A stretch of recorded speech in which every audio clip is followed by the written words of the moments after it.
If you're listening to the replay of this live, be sure to punch that like and subscribe button and let me know and drop it below your 2 cents as you go throughout the live. And be sure to help support the channel by hitting the Cash App $2 boxing or hitting the heart with the $, and leaving a special thanks below, letting me know you're enjoying the content. 8/8/2025.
Now, I ain't gonna lie, you good pretty much in anything you do. I will give you that. But if I got you will cheat.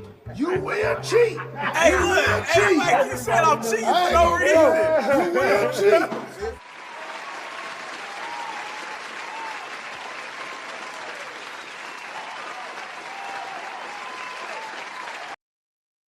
Hi, welcome to the channel. I'm Jake, and this is our 2 cents.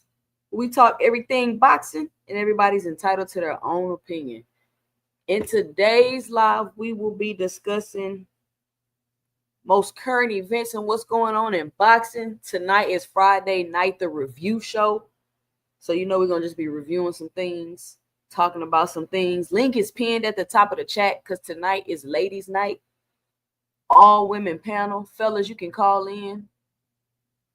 If the ladies don't decide to click the link tonight, I will eventually open it up to everybody. But for right now, that link is just for the ladies.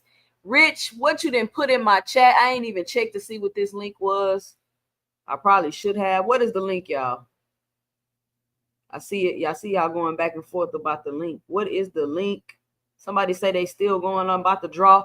I seen it on PBC. I actually screenshotted it. It's still 50-50. it's still 50-50. I think it was like who won this fight, Lamont Roach or Tank Davis. I put my little vote in, and it was still 50-50. The rematch gonna be crazy. Rematch. I'm seeing people making videos. They rescoring the rounds.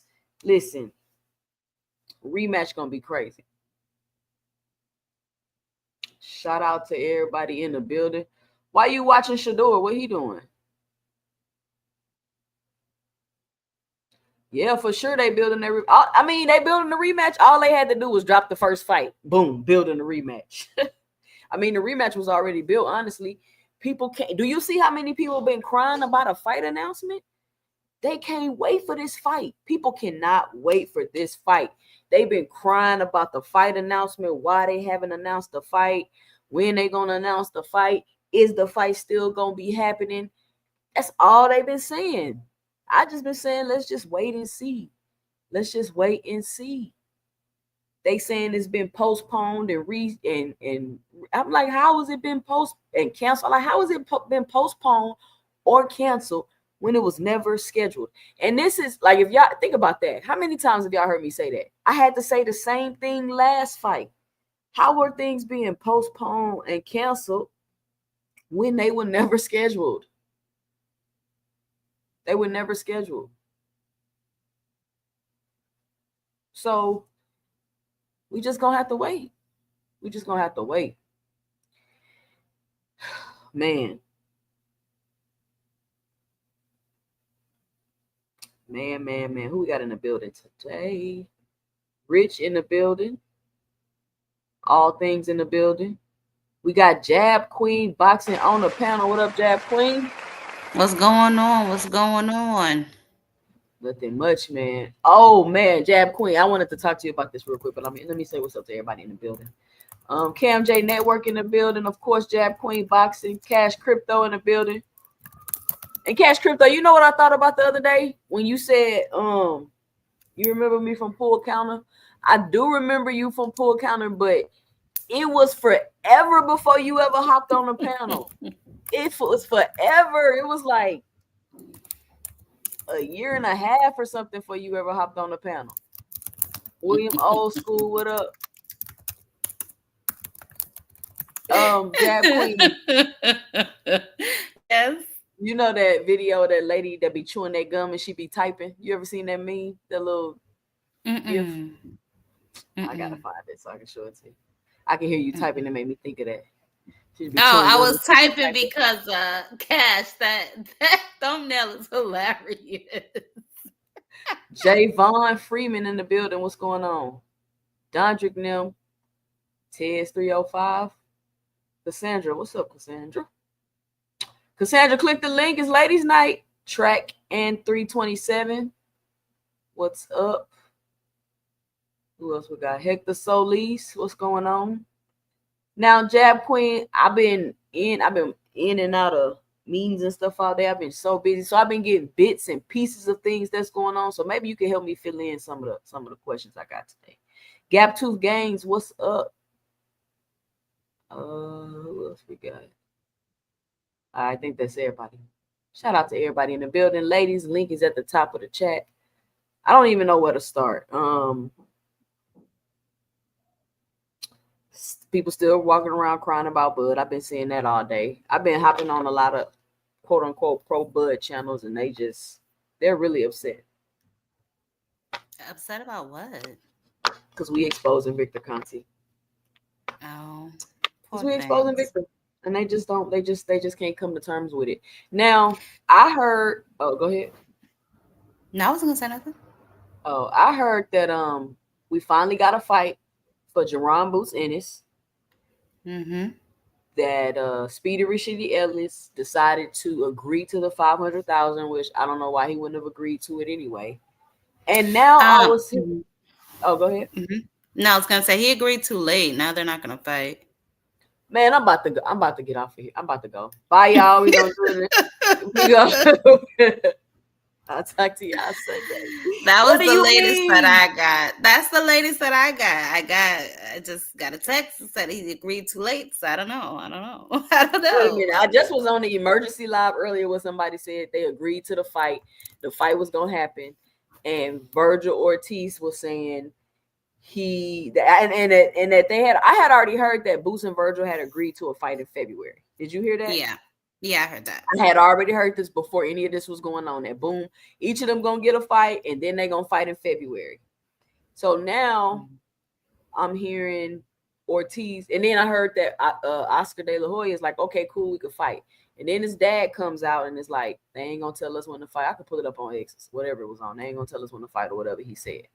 And so I'm like all of this confusion stuff like this, when things get like this, I really disengage. Yeah. Because y'all playing with me. Like, that's how I feel about it. But so you're telling me the fight is off because just yesterday it was on, but today it's not. I mean, today it's on. Yeah, I got a text that he agreed too late, so now they're moving in a different direction. But you know, things are always fluid in the world of boxing, so who knows? They could revisit, circle back. But to your point, I was on the side of, you know, Eddie. I was really more on Eddie than Boots. Like, if you really want to get this man a fight, then you gotta make it worth people's while, because right now Boots is high risk, low reward in terms of like getting a strap and all that, because he hasn't made his bones yet at 154. So to me, if you want to put somebody in there with a dangerous fighter such as Boots, you're gonna have to make it worth their while. And 250 might not get it done when they got to pay a lot of people. And that's what I mean, a lot of this is I'm not sure how I feel about the 250, right? Because I do understand the argument of not a lot of fighters even get six figures to fight, right? This is true. And we're talking about a non-title fight. And we're talking about a non-pay-per-view fight. So I shouldn't have to be charged a premium because you're going to get your ass whooped. And this is the thing. Remember, a long time ago on it was another channel, and I said that. I said, I'm tired of these B-side fighters holding A-side fighters hostage. Like, you want to fight me, you're going to have to pay me this absorbent amount of money. Like, aren't y'all both supposed to want to fight? You know what I'm saying? Now it's like guys are being held hostage because they know that they bring in the money, the eyes, and everything else. So it's like, pay me extra to whoop my ass. You know what I'm saying? Like, that's what I feel like is going on around here. That's what I feel like. You want me to come out my pocket? You want me to come out my pocket to beat you up? Yeah. I mean, because I guess they're under the assumption, since he did it before, who did he do that with? Stanionis? Or the fight maybe before that where he had to like come out of his purse as well to give them money. I mean, I guess that's what they got going on now. It's like they hold the niggas ransom. But that's why I say fighters should not do that. Because you set a precedence when you do that, and now it's like, well, you know, because it's like you desperate almost, and now people can see you desperate, so they're gonna take advantage of that. And I can't figure out. This is where I'm stuck at with this, right? I can't figure out if Eddie Hearn is BSing, or if it's really going on, or if it's a mixture of both, right? Because you can't tell me just yesterday y'all offered him the 500,000, and then today you've moved on. Moved on where? If today you've moved on, who is it then? Yeah. Is my question, right? So, like it's hard for me to keep getting my attention when we've been going through this for a couple weeks now. Y'all keep announcing people. Everybody cry about it. They don't want the money. You lowballing them, and then you move on, and this is the same story over and over and over. How about we stop doing public negotiations? Because the way I feel about public negotiations is anytime people are negotiating in the public, how often paid it for? You got to click the link and put it in the private chat, because I can't click it on my StreamYard. How often do you see public negotiations and then that fight actually takes place? So already to me, when you're negotiating in the public, I feel like you're not serious off the rip. Like, that's red flag number one to me. Now, I don't completely ignore it because it could possibly happen. You had Brian Norman and Devin Haney negotiating in the public, even though that fight has not happened yet. It's supposed to be happening. So I'm not saying that's always the case, But so far, when it comes to Eddie Hearn and Boots and them negotiating in the public, those fights are not happening. So I think what's going to happen is we're going to get a fight that we didn't even know that they was negotiating and trying to make, because they playing with us, I feel like. Because this don't make no sense. It should not be this hard to get Boots a fight, in my opinion. And Eddie Hearn needs to understand he's going to have to pay a premium. Then just fork up the premium, Eddie. Like you, it's your job to get it done. It's your job to get these fights made for Boots. So I don't know what they got going on over there.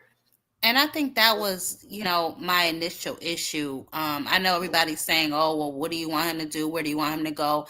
To me, I'm not in love with Eddie Hearn. You know what I'm saying? I know there are some people that support him and support all the foolishness that comes with Eddie, but to me, I'm just not sold on Eddie Hearn. I don't really think he is the best promoter. Maybe I'm in love with PBC too much. I don't know. But to me, he doesn't really have a lot of 154 pounders. To me, he drops the ball a lot, putting out business that isn't his to put out, especially when it shouldn't be out, about the whole doctor telling him, if he moves up, he could, be more powerful. He's half depleted at 147 or whatever the hell he said. Like, certain things shouldn't be said in the public. And I just feel like Eddie Hearn, being a promoter for all the years that he's been a promoter, should know that. You know what I'm saying? The same way, like you said, with the public negotiations, like, for you being a promoter all this time, you should know that you shouldn't be negotiating publicly with a deal for Boots with Brian Norman Jr., with anybody. You know what I'm saying? Like, numbers, I'm under the impression that numbers get slid across the table on a piece of paper. You don't even say them out loud. You know what I'm saying? So all of it just seems foolish to me. Let me get this super chat. Shout out to Big Dog Willie with the $5 in the super chat. It says, breaking news. New reports say Tank dug Devin Haney 4 times. T.O. Pitbull rematch. Gary Russell Jr., Tevin Farmer, Loma, De Los Santos. Super duper fact. Shout out Big Dog Willie.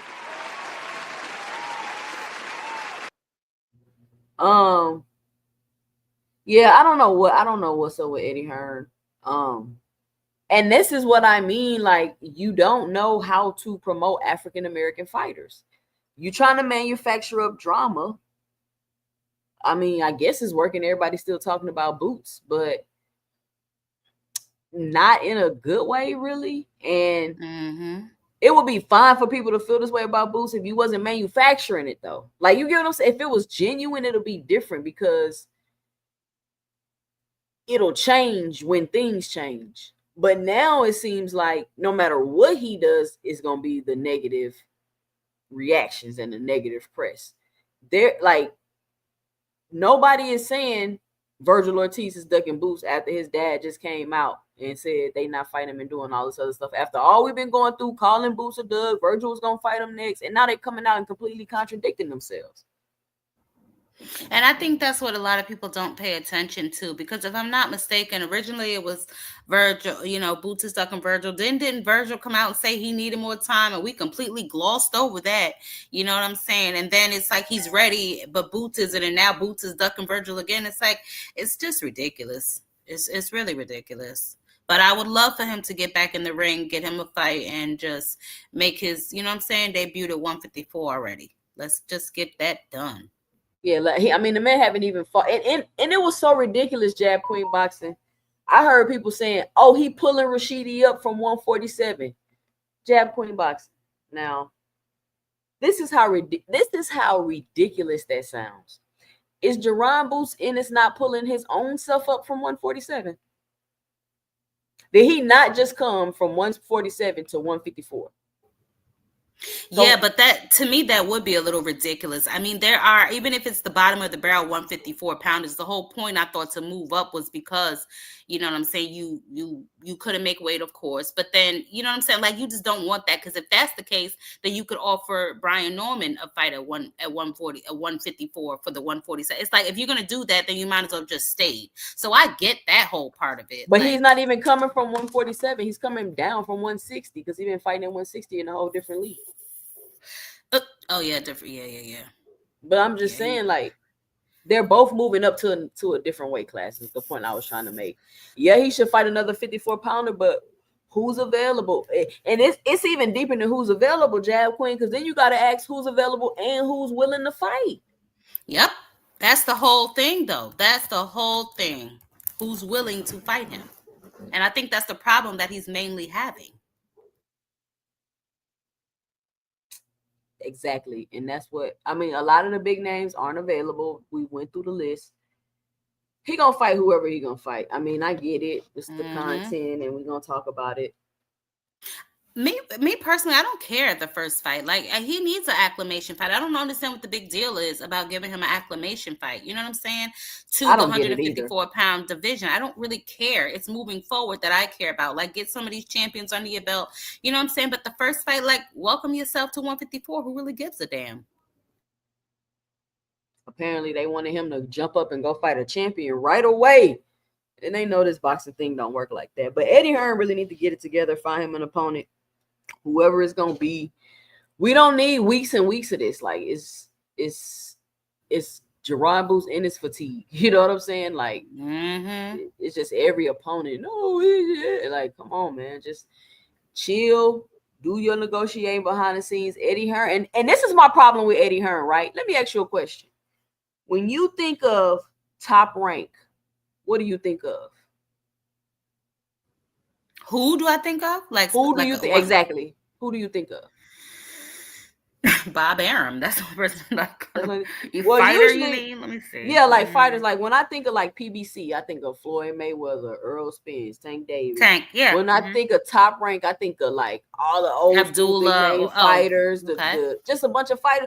When I think of Matchroom, I think of Eddie Hearn. He's the star of Matchroom.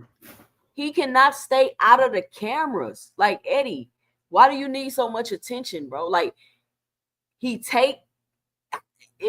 almost like he just takes their attention away. I don't know, or he uses them to garner attention.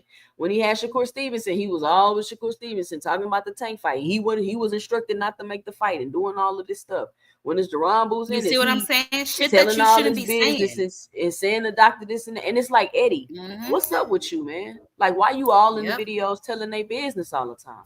That's what I said. For someone who's been a promoter for so long, you would think he would know better. And like, I almost want to say he does it on purpose, because there's no way. And if you don't do it on purpose and it's constantly a slip of the tongue, then you're at best competent as hell.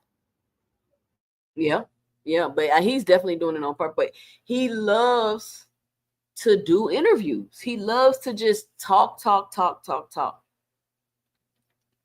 But you know, maybe him and Boots had a meet. They had a meeting because Boots ain't saying nothing. He doesn't seem discontent, and he don't seem to have a problem with it. But I'm just giving my 2 cents about it. Boots re-signed, so he must be cool over there. Yeah. I think yesterday, was saying that he did do an interview with YSM. I haven't seen it. I've been busy all day, but I'll look for it and see what I can find him saying. Let's pull it up. About this the review show. YSM. This is the review show, ladies' night. Ladies, click the link. Come on up on the panel. Give you 2 cents. Y'all got to come up here before I let the fellas up. Boots interview. How long ago was it?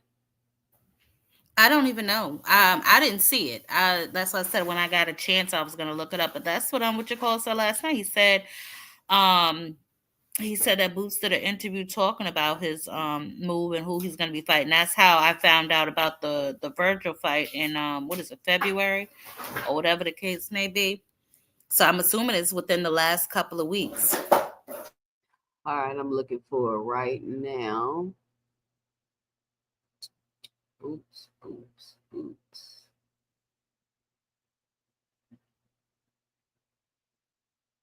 I don't see it. If anybody got the Boots interview, drop the link. I wish I had his phone number. I would text him and ask him where is it, because he damn sure said that. He said it was he did an interview with YSM. I don't know that on my damn. This girl got my damn phone. Yeah, I don't see it. Paid in Full say what's crazy is they had no problem with Boots fighting Teo, even though he was fighting at 140, but got an issue with Boots fighting Ellis, who been fighting at 160. The selective outrage is crazy. My thing about the Teo thing is like, when I remember when somebody first said something about Teo fighting Boots, people was going so hard. Oh, this a cherry pick. Teo too small. Why we fighting? And then all of a sudden it switched, and it's just wild how easily people switch their narratives. It's really wild. Yeah, I was never wild about the Teo fight. I really thought it was stupid in general for people to even be bringing it up because Teo is at 140. So, I mean, I really felt no type of way about it. I thought it would have been a downgrade for Boots anyway. Like, Teo is a name, but I feel like people living off his name from when he was at, 126 and 130 or maybe 130. Like, Teo ain't really did shit. You know what I'm saying? He had maybe two good names on his resume. Outside of that, what is he really doing? He holding on to them belts for dear goddamn life, you know what I'm saying? Like a damn diva, not trying to fight nobody that can give him no real competition. Teo, man, like I said, Teofimo, the leftovers Lopez. Teofimo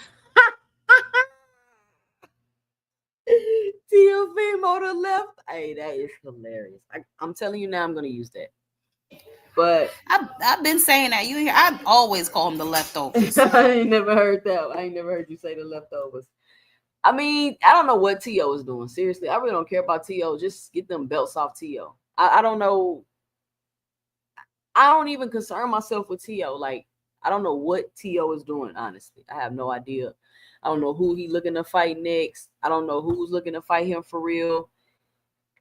That brings me to this. Shakur Stevenson versus Teofimo Lopez. Let's segue into that. What do you think about that fight? Well, I'm not gonna go too far into it because I had a couple clips for them tomorrow. I'm at their neck, but the same as usual. You know what I'm saying? The clout chasing race. That's about it. The clout chase race. That's what I call them. They are in the clout chase race, both of them. Yeah, I mean, I don't see I don't see Shakur going to 140. I don't see Teo fighting Shakur, and if they do fight each other, I just don't see. I try to picture that fight in my head, and I just see a bunch of fainting. Like, I don't see. Just like that sparring, that little clip they dropped of them sparring. I mean, Shakur has expressed that he would fight Teo at 140, just like, he wanted to fight Conor Benn at 147. Like I said, man, the clout chase race. I mean, between the two of them, who's the biggest capper? You know what I'm saying? Yeah, and so that just leaves me with more questions with Teo, because are you really going to be fighting Shakur in January, Teo? Like, are y'all really going to be fighting each other in January? I don't even know why y'all doing this. I don't trust either one of them because they're clout chasing. One clout chasing, the other one happy that one clout chasing to get himself some clout. It's just, please.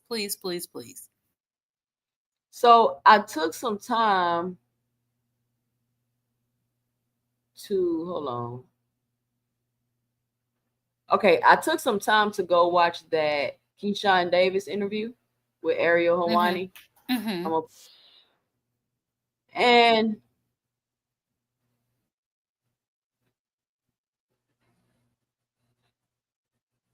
hold on, so I hear something playing. What is playing?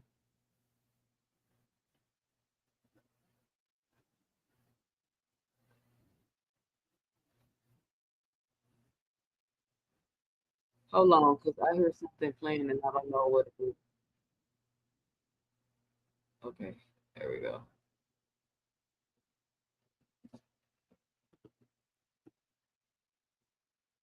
All right. I'm gonna pull it up. I'm gonna go through some clips real quick from the thing. And I think Keyshawn really needs to grow up. He really has to grow up. He has to. Put a one in the chat if you've seen this interview. I want to show some clips from it real quick. Hopefully they don't copyright my stuff, because I think I can review it. Let's start. Because literally, like during that right there, I didn't even know that shit was gonna be blown out of proportion. That was so weird to me. But during that moment, I'm eating the popcorn, I'm not paying no attention. But I'm like, I love popcorn, low key. Like, I love popcorn. I do the same shit. I stuff my mouth with popcorn. No diddy. So my sister like, man, you need to stop eating that popcorn like that. You doing too much. I'm like, man, I don't care. So I'm looking up like I don't, because I'm knowing like they saying that because people probably record. They're like, people probably record you. So I'm looking up like, I don't care. I'm eating popcorn. This shit good. So it's like, okay, people don't know that situation happened. But since y'all do know now, okay, cool, that's that. But in that moment before y'all didn't know, why would that even matter? Because I'm eating popcorn in the day of the fight. This is what I'm saying right here, right? He still don't understand. He doesn't understand why people viewed that whole situation the way they did. And I was going through this interview and I was like, damn, Jab Queen was kind of right, because I do think he's like sorry, but I don't know how. I still don't think he's taking accountability for it, is what I could say. Just from what he's saying right here in some of these clips I'm about to play. Like, they're literally telling him to chill out. They're telling him to chill out. People recording you. It's not a good look. They told him it's not a good look. He had the opportunity to change his behavior and fix what he was doing, but he decided not to, and to go even harder. And so now you look like you're not even remorseful for what you did, you know, missing weight, make the fans came to see you. You doing this in front of all of the fans. So yeah, it was gonna be a big deal. I think that, and I think that that's my point, right? Like, Keyshawn is still very immature, and like I said, he is the breadwinner of his family, so they're not going to offer too much pushback. They may say a little something, but the moment he, you know, may get upset or look annoyed or act like he don't care, they're going to drop it. Because if not, it's going to be a whole issue, and he's not mature enough to be in charge of his emotions yet, obviously, as we saw. You know what I'm saying? Your brother getting his ass whooped, and you go backstage and try to fight the boy that beat up your brother in a sanctioned boxing match. So it's more than clear to me that he's not in control of his emotions, or at least he's not tapped really into his manhood yet. Wow, that's deep. That's deep. Let's see. I'm supposed to be fighting. The shit is over. I'm not fighting. Right. So why was that even I don't get. Really don't understand why was that such a big deal that I'm eating people popcorn. wanted you to like feel like you were remorseful, like you were down, like you were depressed. Not saying you should have felt that. Right. I think people wanted to see you hurt. Right. They wanted to see you feel bad. Right. Which is, why would you want to see somebody down though? It's like I could have shown that. Bro, we want to see that you feel remorseful, that you feel some type of way, that you let your fans down, that you disappointed people. It's not that we want you to feel bad or sad or be depressed, but don't nobody want to see you popping mouthful of popcorn falling all out your mouth after I didn't pay for these tickets to see you fight and you not fighting. Like, I don't get it.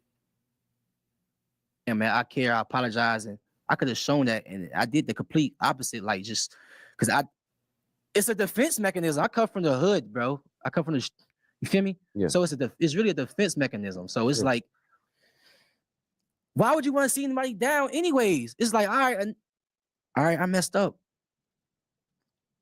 I gotta do better. But why would you want to see me down? I don't get that, because I won't want to see nobody down, even when they did mess up. Like when Devin had that fight with Ryan, it was like everybody was kicking him while he was down. It was like, I don't remember me being one of them. You know what I'm saying? It's like, I'm not gonna kick somebody while they down. You know, everything that he's talking about that happened in the locker room is not true. Okay, we're gonna hear him talk about the fight.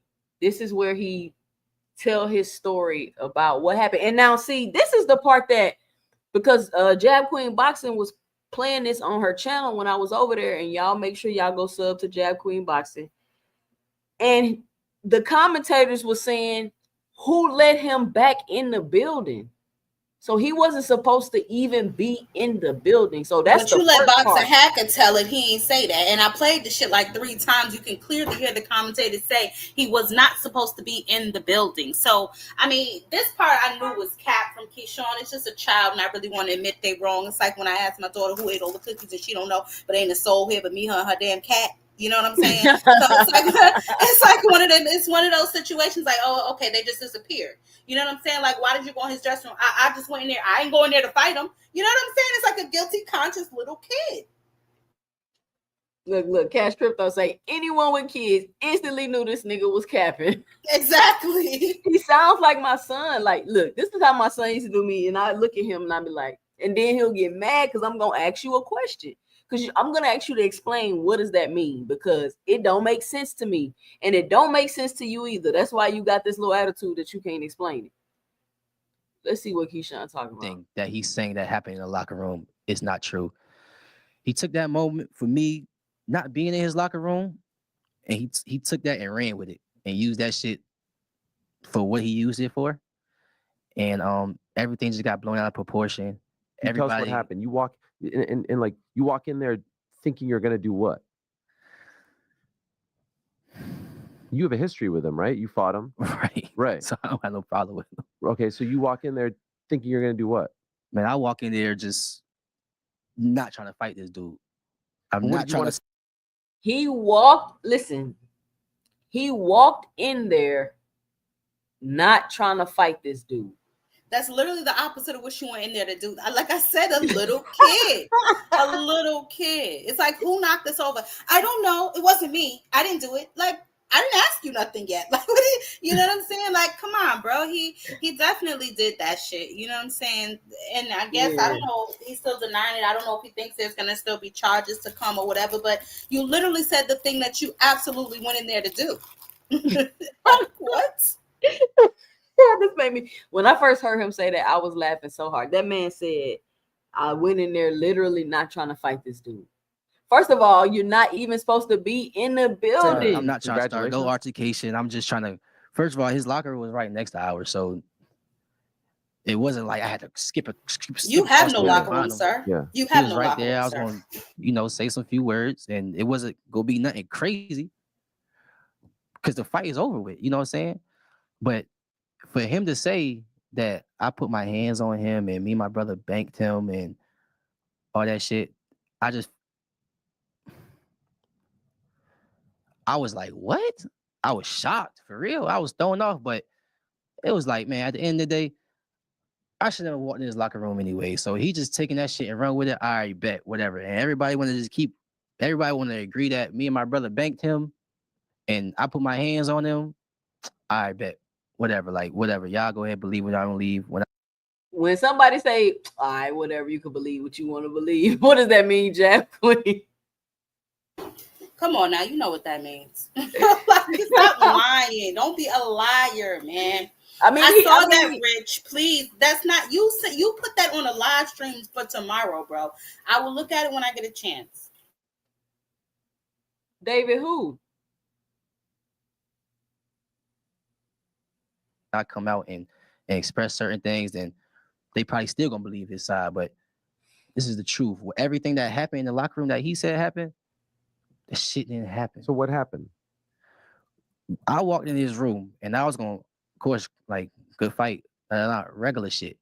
But when we got in there, it was just shit happened so fast. Security started running there, started breaking shit up.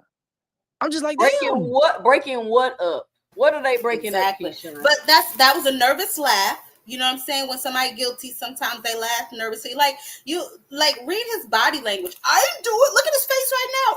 I don't know what happened. Like, come on, bro. Stop, Keyshawn. I don't know if you just used to people just allowing you to get away with stuff. And that's just what it seems like. Keyshawn is not used to being held accountable for his actions.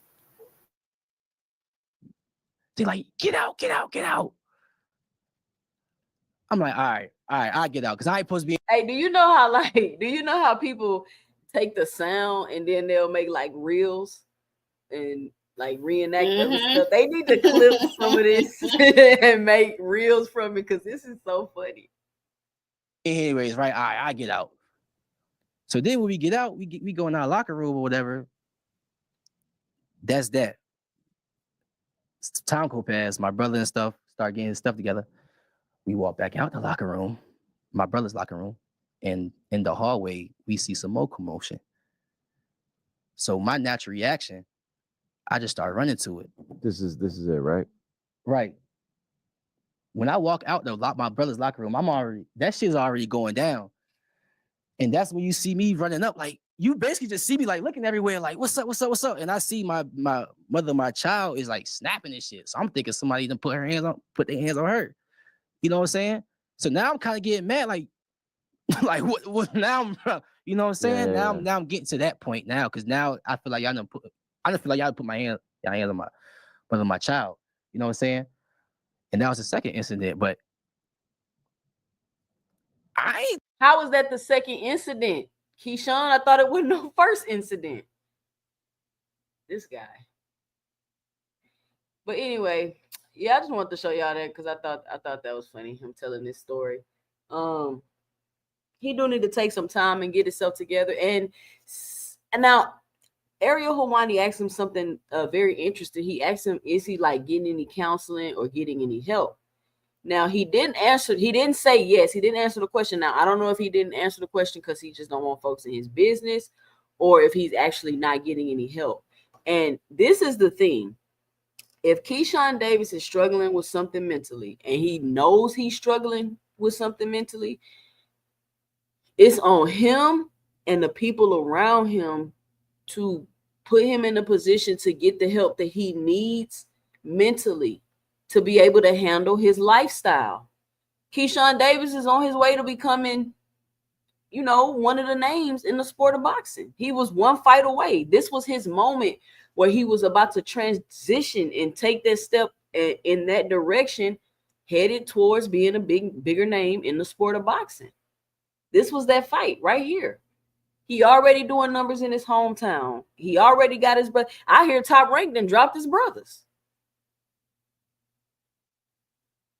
So I feel like some of these young guys are getting, when their moment comes, I feel like they're not in a position mentally or not at a mature enough space emotionally to take advantage of those moments.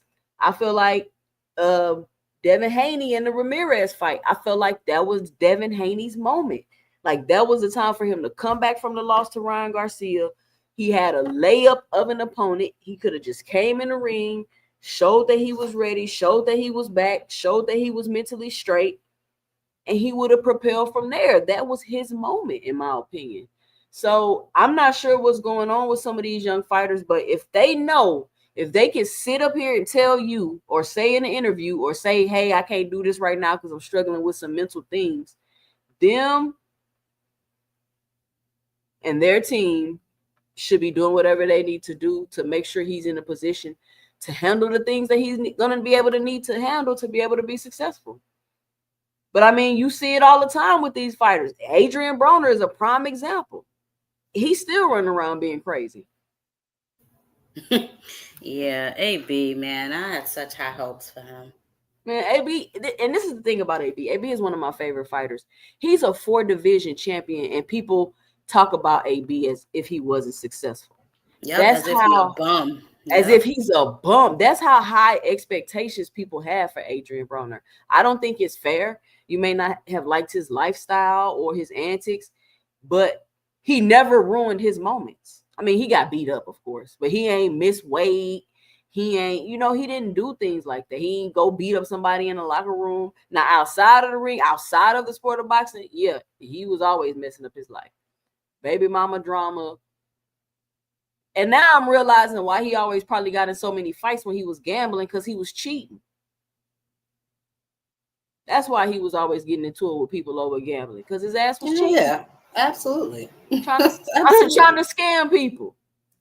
That's why. But I thought that Keyshawn Davis interview was interesting. Let me see what else I got. For the review show, I'm about to have to open it up in a few minutes. Did you hear that Adrien Bivol had back surgery? Yeah, I just saw that actually when I was looking up something else. I saw that. So they're not going to do the trilogy. I think that's what I posted on my community page. They're not doing the Were you interested in seeing the trilogy? Hell no. I don't think nobody wants to see that. I'm not sure. Like I said, Turkey gonna give you the fights you want to see over and over and over again. For sure. What's up with Jarrell Miller and Deontay Wilder? Wasn't they supposed to fight? Now they not gonna fight. We about to check it out right now. Let's review this video.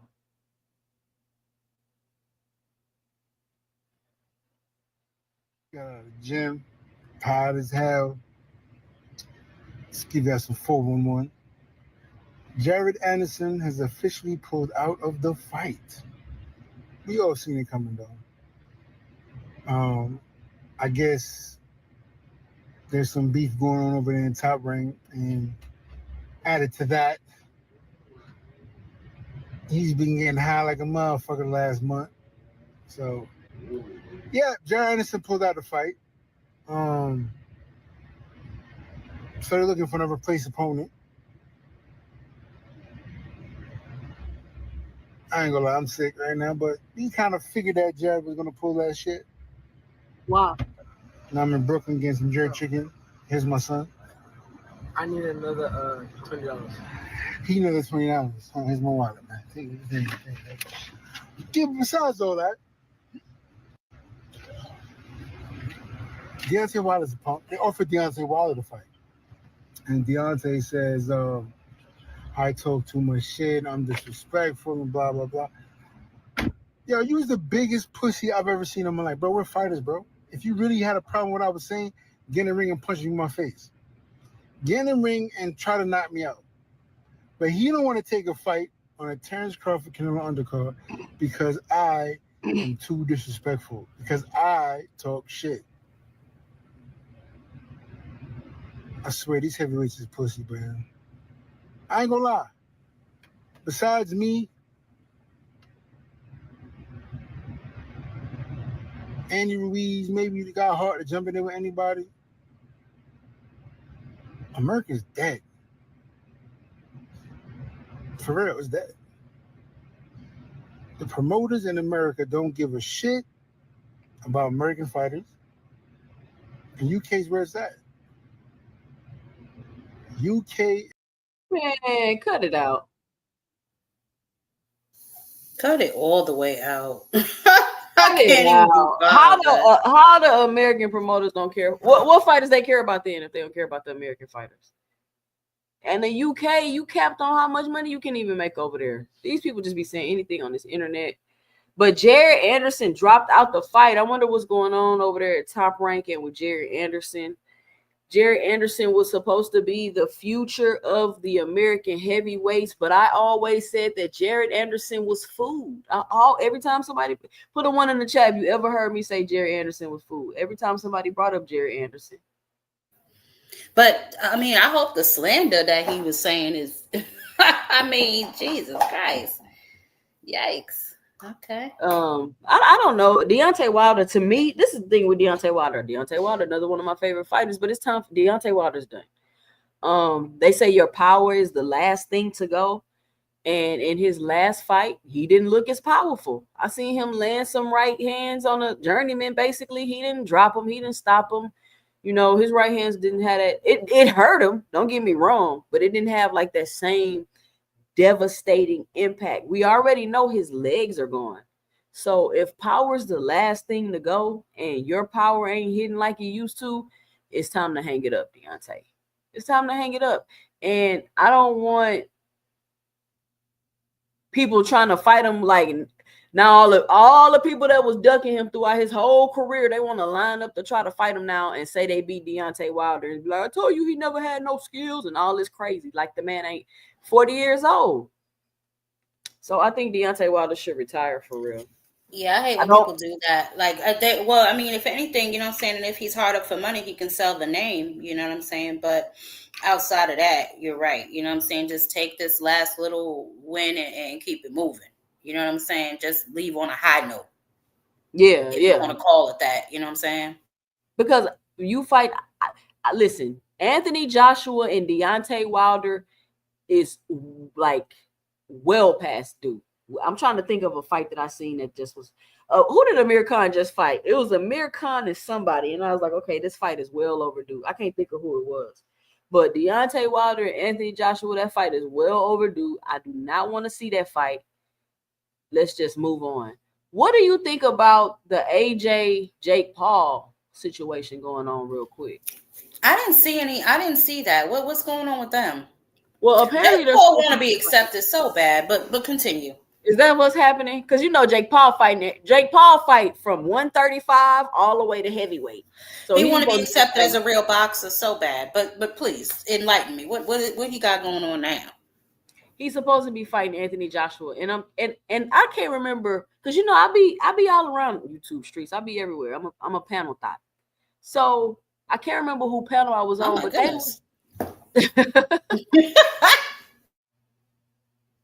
somebody called me a panel thought. I can't remember who panel I was on, but they was actually talking about a Jake Paul. Was that your panel, Jam Queen? I don't know. They was actually talking about Jake Paul and Anthony Joshua fighting as if it was something to discuss. Like if Jake Paul beat Anthony Joshua, I'm like, Jake Paul ain't beating no Anthony. Why is that even in your consciousness? First of all, the last thing I knew was he was trying to pay somebody step aside money. One of Don King's fighters, and Don King had to step in. I thought that was just hilarious. But he, after the whole trying to buy his way into the rankings thing and all of that happened. But I don't really cover Jake Paul because I don't consider him a real boxer. So I don't give him no airtime unless it's discussing one of the girls because, Jake Paul is in charge of the girls. But outside of that, he gets no love. He is not a real boxer. Get that fraud up out of here. Let's see. And let me say this about this, y'all. I think that they're really contemplating. Now, to answer the question that I know many of you who are poking around waiting for me to give you an answer, the answer is yes.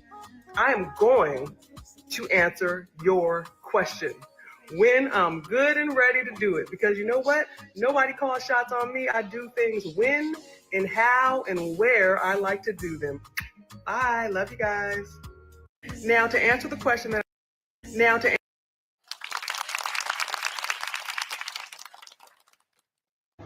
Oh man, look at this. Laila Ali is back in the gym and she's throwing punches. She's on the punching bag. Can you believe this? Claressa Shields has the money for the fight. The GOAT has the money. Shout out to Warren Records. Shout out to Papoose. Is it gonna happen? Will Laila Ali live up to what she said? That's what the people want to know. She's back in the gym. She's in there working. Let's go. Let's see. Now, this is what I want to say, right? I think that they're going to try to make this fight, Jab Queen Boxing. Do you? You think Laila will accept it? I mean, why is she doing all of this?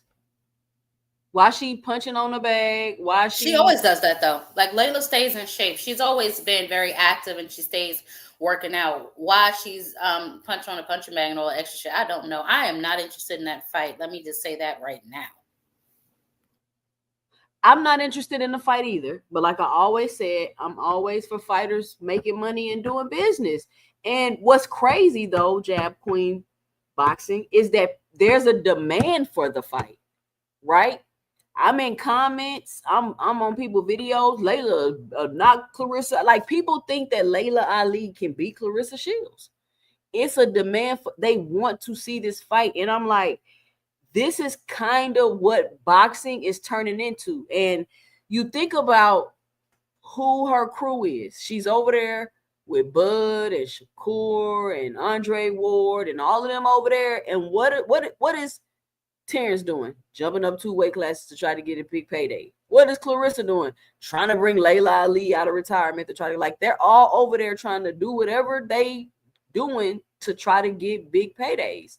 And Claressa Shields is well accomplished.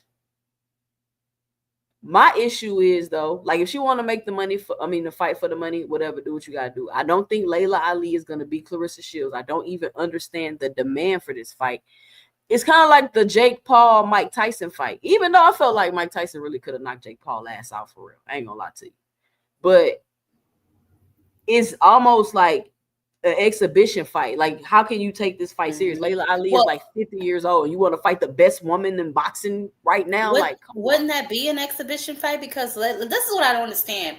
Even with the Jake Paul and Mike Tyson thing, how did that go on Mike Tyson's record? Like, once they're in the Hall of Fame, they shouldn't be allowed to come back and participate in any sanctioned fights anymore. Anything after you've been inducted into the Hall of Fame, in my opinion, should be exhibition fights. Is Mike Tyson in the Hall of Fame?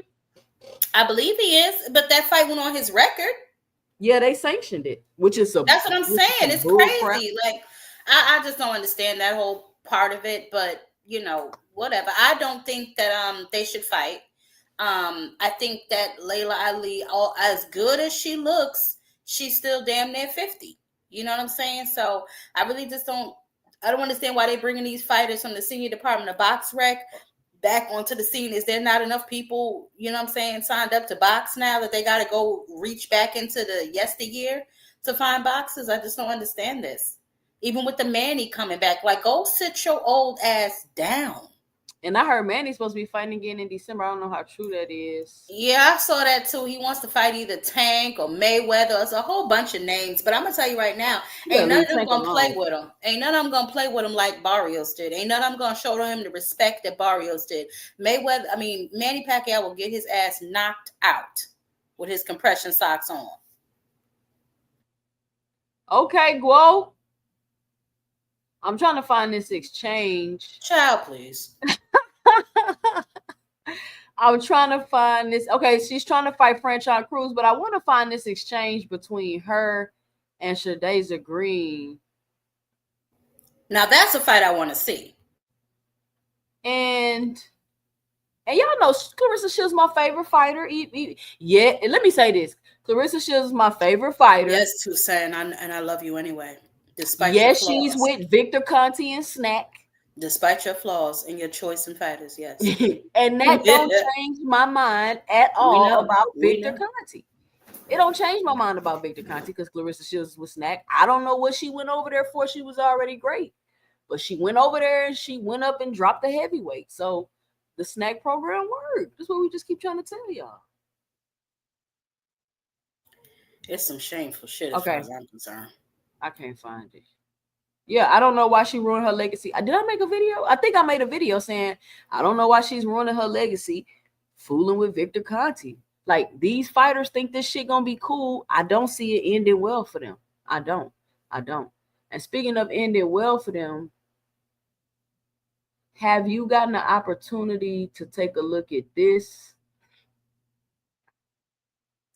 I need a producer or something that can click and pull up stuff.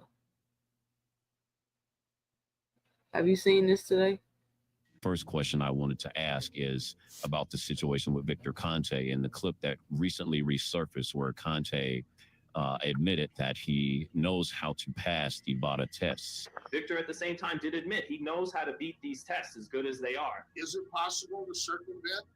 Yeah, it is. But the same people that know how to circumvent, like myself, the same ones that know how to catch. One of you guys can go ahead if you want to start. No. Go ahead. You got it, honey. The floor is yours. Well, thank you, guys. I want to start off by saying, I'm going to pause it real quick. Put a 1 in the chat if you already seen it. Put a 2 in the chat if you want me to keep going and you want to just kind of skim through it and see what they're talking about. You seen this, Jab Queen? No, somebody told me about that earlier, but I haven't gotten a chance to watch it. I'm actually in the middle of editing this video that I'm going to be dropping. I'm going to probably have to shut down my YouTube after that because some Haney fans going to be on my neck after I drop this video. They go, listen, they go. Okay, y'all. So we're going to review it's a 30-minute video, so put a 2 in the chat if y'all want to review this video. Let me know because it's lengthy. It's lengthy, but we can review it because I think I reviewed one of their things on here before. But let's go. We're gonna pause and give our 2 cents about it. I promise I'm trying to stay away from Victor and Snack, but I mean you can't. Like, he's the hottest topic in boxing right now. Victor Conte is selling the hell out of that Terrence Crawford Canelo fight. I've heard so many people like, shit, for sure I'm about to watch that fight. For sure. Rich say no. What you mean no, Rich? No, he didn't see it. I think that's what he's saying. He said Mike Tyson got inducted in the Hall of Fame in 2011, Jab Queen. Yeah, I knew he was. I knew he was in there. Not 2011. These boxing is good. And you know. Yeah, they backdated. They need to backdate their files, honey. Girl. That this might piss some people off, but there are certain things that I just can't say just yet. But I am going to say some things that's going to help you kind of understand what's happening. So Conte admits that he knows how to get around drugs, VADA drug testing. So remember before I talked about back in 2010, Conte helped put VADA together with Margaret, with Flip. There you go. Y'all see the picture right there. He helped put it together. Does that end every? There we go. All right. He helped put it together. With Will, with all of these different people. And I'm going to give you something very important to get your brain turning. So you can start to kind of think in the proper way about what is happening and what is probably going to happen. Okay, so think about this. Think about this. What she mean was probably going to happen. Rich, you can watch the video. You listen. I'm just here to make you think on my Dan Calloway shit. You know what I'm saying? I'm just here to make you think. Just watch the video and see if you can kind of understand and see a different perspective. Let's check it out. Banned substances have to be discovered. They have to be discovered. They have to be rigorously tested. Then they are classified as prohibited or banned. And after a substance is prohibited, it can take a very long time to refine your testing protocols and to be able to detect the substance in someone's system. So, for example, the World Anti-Doping Agency, WADA, was established in 1999, and HGH, human growth hormone, wasn't prohibited by WADA. I need y'all to listen. Put a 1 in the chat if you can hear it. Everything sound good. Until 2004. But the first professional fighter didn't test positive for HGH until around 2014. And that was an MMA fighter named Kong Lee. And he was associated with Snag and Victor Conte. And I saw you guys talked about that in your backward steroid case documentary, which was really good. So the first fighter didn't test positive for HGH until 2014. So it's important to note that we're talking about 10 years from the time that HGH was banned to the time an MMA fighter was actually fought. Well, now, one of the first professional boxers. Yeah, I heard That's wild. Did y'all mother hear that? Stop playing with us, man. To test positive for HGH was, of course, Jarrell Miller. And he didn't test positive until 2019, I believe. So now you're talking about 15 years from the time HGH was banned to the time a professional boxer tested positive for HGH. And that's just one example of how long it can take for testing protocols to essentially become effective. Just think about that. Look at all of the time from when the substance is banned to later when a fighter tests positive. I mean, even think about even before a substance is banned, like before. So check this out, Jab Queen. What are they saying? Are they saying that even if a substance is banned, that don't necessarily mean they got the test for it? Because that's what I got out of it. This goes directly to me. It goes directly into that the Netflix documentary. Remember how he was able to even weasel out of those charges because he had his lawyers break everything down separately to say they don't affect you separately. And that's how he was able to get away with the shit. So remember, Victor knows what they're testing for, because what did he say? He consulted and wrote the protocols for VADA, and he consulted with USAID. This man has consulted with all of the drug testing agencies to probably figure out exactly what it is that they're going to be doing, give them information, and go back, and now I know what I can and can't do. And remember in the documentary as well, they said that Victor would not tell them basically everything that was involved. That was like a condition of working with them. So he decided not to work with them because he wouldn't tell them everything. So, you know, like we've been saying, he gave them bits and pieces because he was already working on his shit 10 steps ahead of them. So he gave him the old shit he'd been working on, the shit he already scrapped, and he had already been formulating his new stuff, which is, to my assumption, what everybody is using now. Facts. Or HGH is actually banned, what do you think is happening? People are using it. So before something becomes banned, people are using it because it's not something that's tested for. And so a person that is highly knowledgeable on biochemistry would really have an advantage. And it's so crazy because even THG was discovered by Dr. Catlin, who was a core member of VADA. And Catlin discovered it, I believe, in 2003. New metabolites are being discovered, like in 2015. You have new metabolites being discovered. And even up until this day, things are being discovered and placed into testing sequences and being worked out. Even I got to do this real quick, Jab Queen, because did he say even to this day? Yes, he did. Yes. You know what I'm getting at or no? Let me pull up Victor Conte tweets real quick. I'm following you. Go ahead. Let me pull up Victor Conte. And this is what I be saying, like, oh my God. Come on, Victor. Come on, Victor. I'm going to let it play while I pull it up. To this day, there are always new updates, always so many things changing. So with all of this being said, I want you to understand that with so many loose ends and so many moving parts and so many inconclusive factors, it could be very easy to weaponize drug testing. Because if you're privy to information in terms. How many times y'all heard me say Bill Haney was weaponizing the drug testing? I've said it my damn self. He is weaponizing VADA. How many? God dog it. How many times?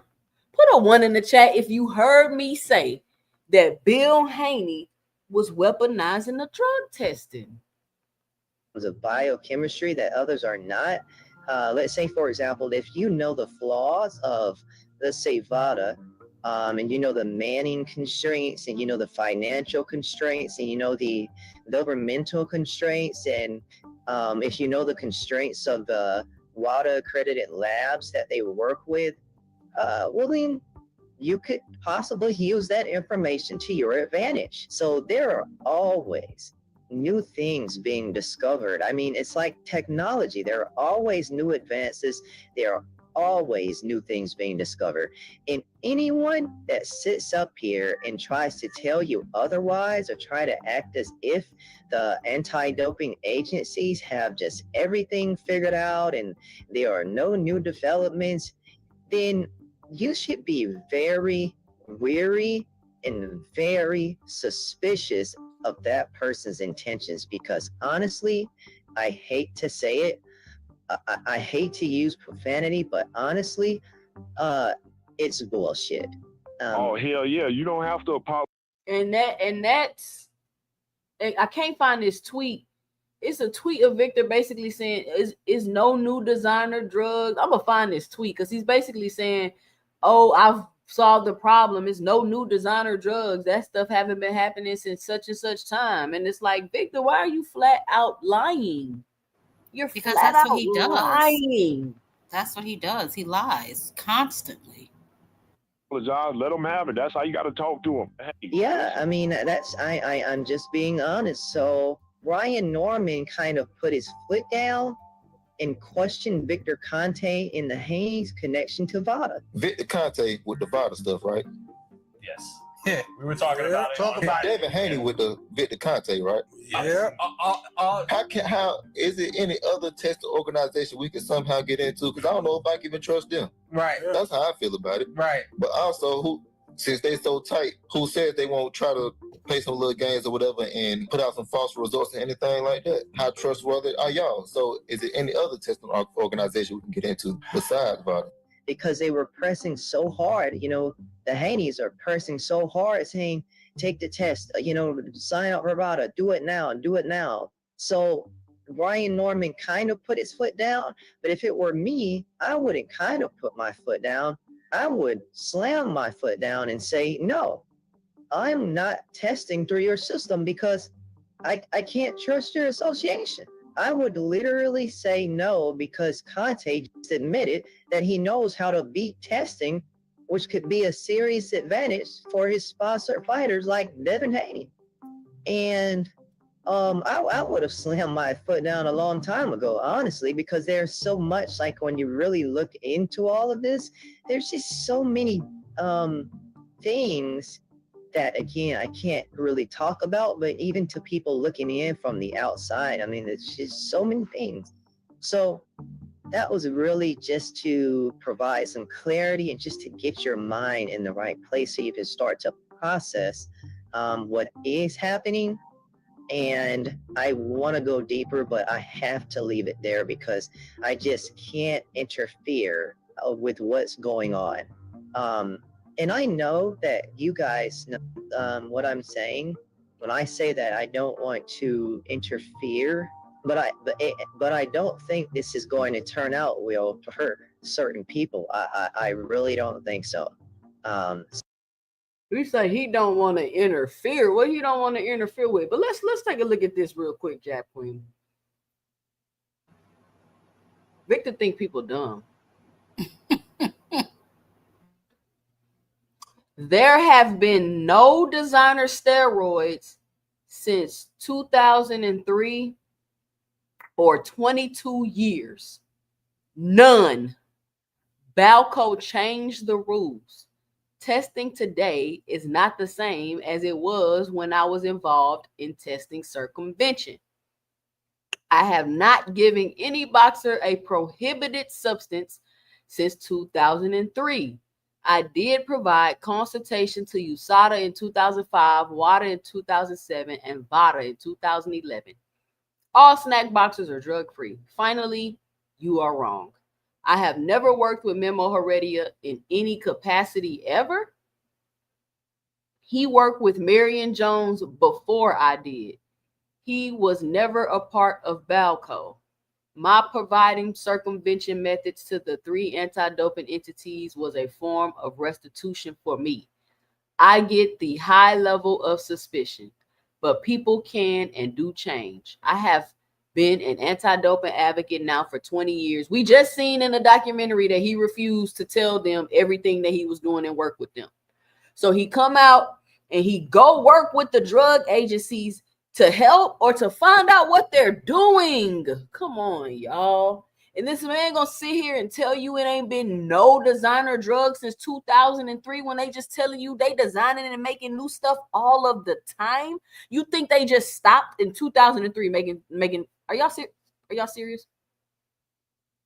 So you think they stopped in 2003 making designer steroids and stuff that could beat drug tests? You think they stopped that? Because Victor Conte gave them the answers. Come on, y'all. I can't with this guy.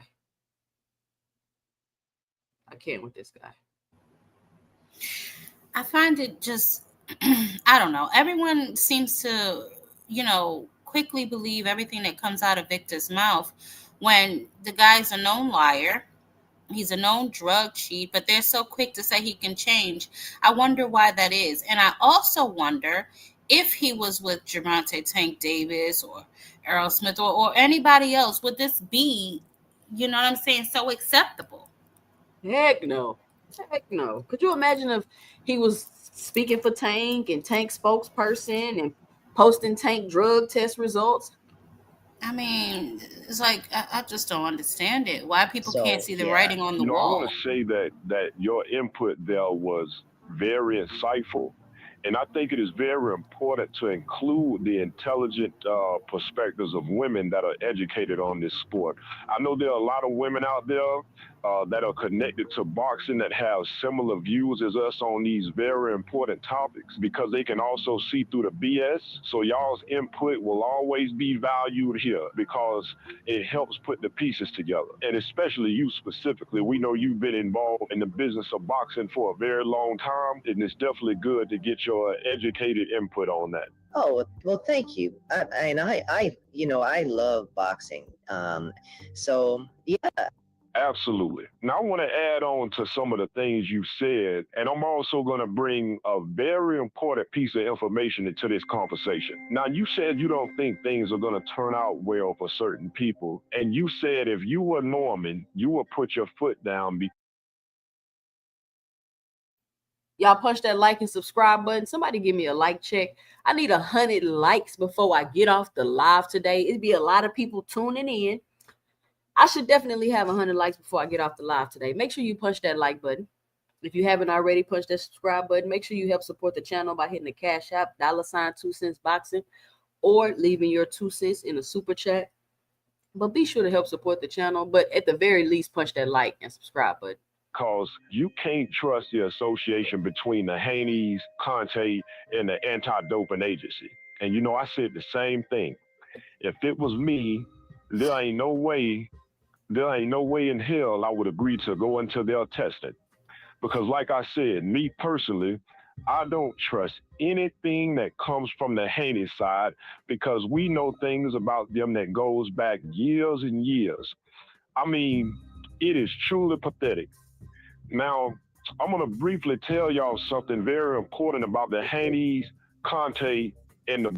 And let me say this, and I've always said this about the Haneys, and y'all put a one in the chat. I've always said, Bill Haney has pissed off some very important people in the sport of boxing, right? I'm not talking about him getting on the internet and pissing off the fans. No, Bill Haney has been pissing people off behind the scenes.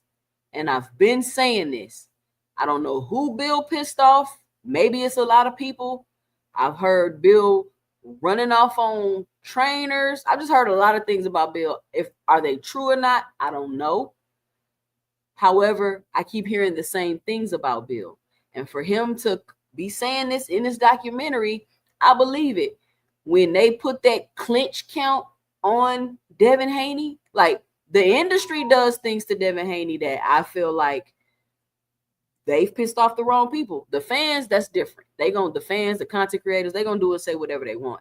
But putting a clinch counter on his fight, revealing how much he's weighing after the fight, before he goes, like all of these things that have been done to him from the industry has always led me to believe that they've been pissing off the wrong people.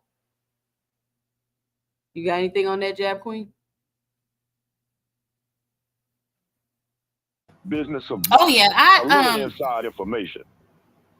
No, I was gonna say, yeah, I heard that too. That this is why he switched trainers so often because, he doesn't always settle up. I'll say that. You know what I'm saying? With them, I feel like he extracts what he can extract from them and then keeps it moving to the next one. But to your point, I think so as well. I think that they kind of want to just be rid of them. Facts. I'm going to tell you what I saw happening. When Victor Conte got out of prison and started pushing his snack nutrition company, they wanted to recruit a big name from what I saw. Obviously, if you own a supplements company or a clothing brand, things like that, you're going to want a big name. So you had names out there, big names like Mayweather, McGregor, Pacquiao, Canelo Alvarez, but they couldn't catch a big name because the big names were thinking, no, your name is hot. You were convicted for steroid distribution. And somebody like Canelo Alvarez was not about to associate his name and his multi-million-dollar brand with a man that was a part of the biggest steroid drug bust in the history of professional sports. I mean, he just wasn't going to do that. None of the bigger names wanted any part of that. They didn't want to be attached to that. So then you saw Victor Conte coming out, throwing shots at Canelo and throwing underhanded accusations at Canelo. And then over the years, you see several fighters associated with Canelo pop positive. And honestly, I'm going to tell you something. I was told a few years back by two executive directors, and people in boxing know who I'm talking about when I'm talking about executive directors. They sit on certain committees that I trust very much that they had real reason to believe that Canelo and his people around him were being targeted. Now, do I automatically believe that's true 100%?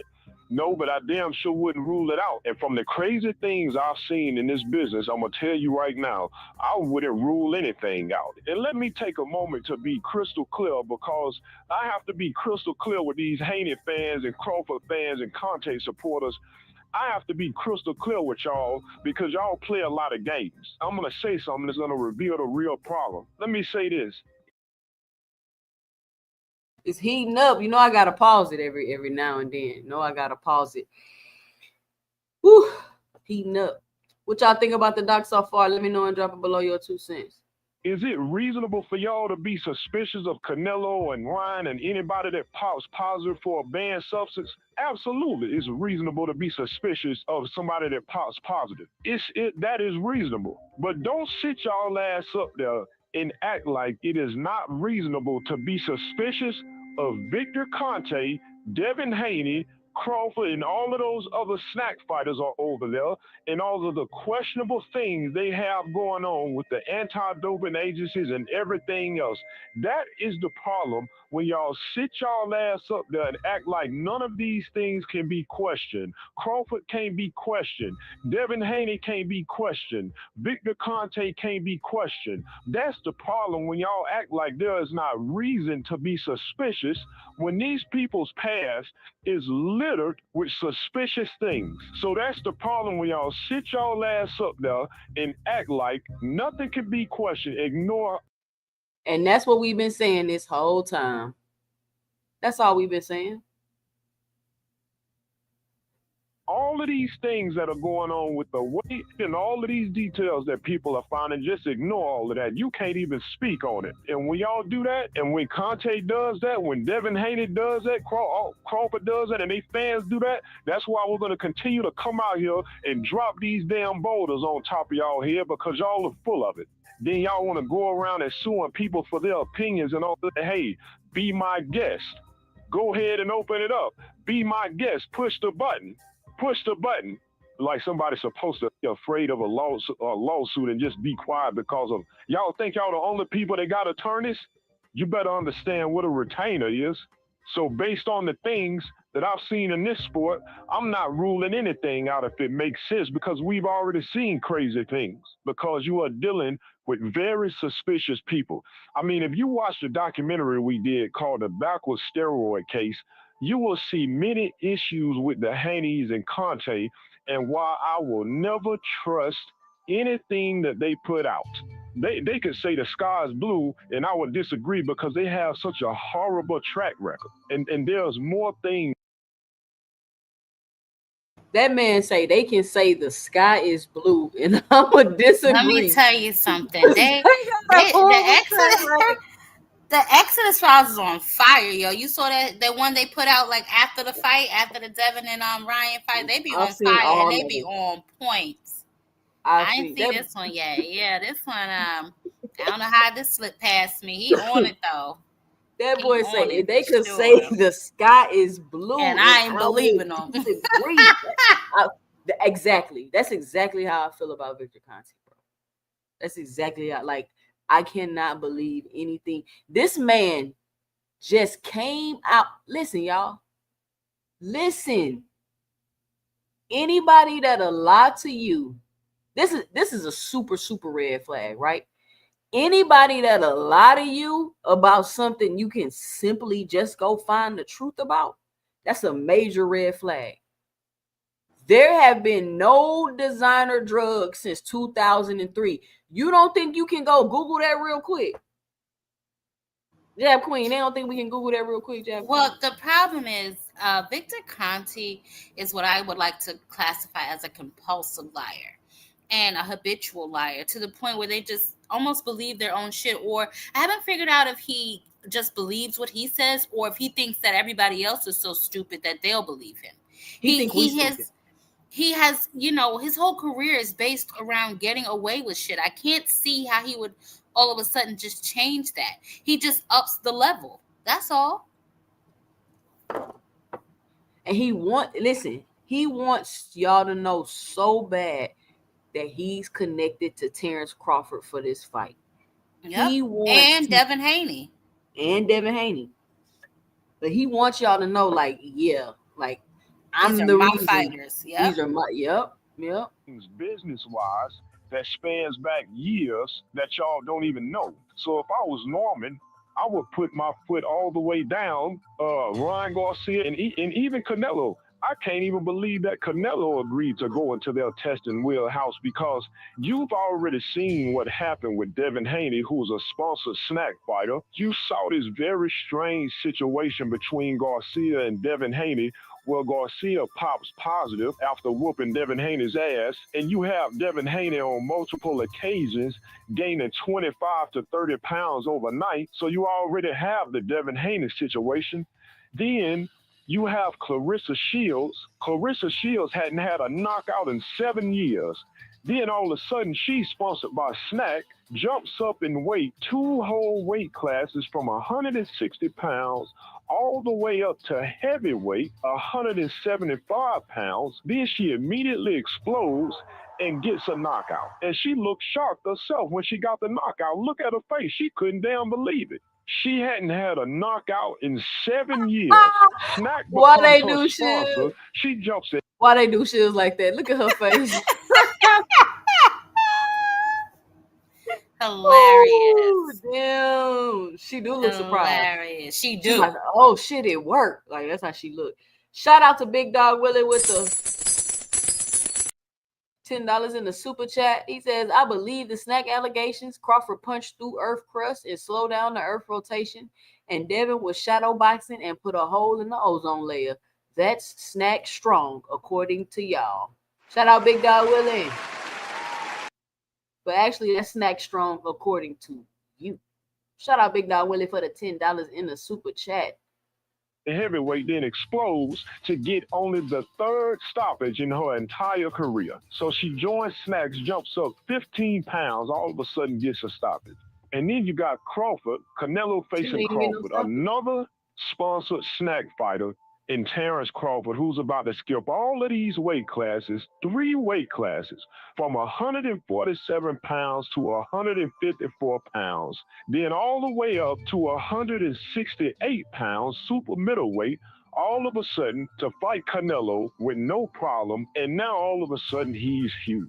I mean, he's huge. The man is looking like the damn Incredible Hulk now. And now they talking about he gonna knock out Canelo Alvarez, who's been at this weight for a long time, who's never been knocked out and never even been knocked down to hit the canvas. And they saying that Crawford is gonna move up and knock him out. So you have all of these examples. Devin Haney, Claressa Shields, Terrence Crawford. And like I said in the backward steroid case, and I truly stand on this right here, you have these same people with Snack, Victor Conte.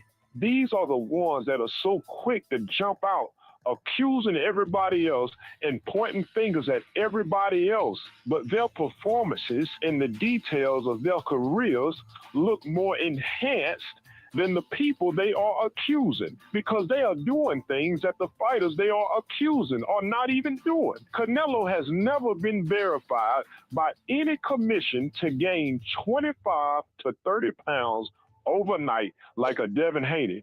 Canelo did not jump up 3 weight classes in one fell swoop like Terrence Crawford.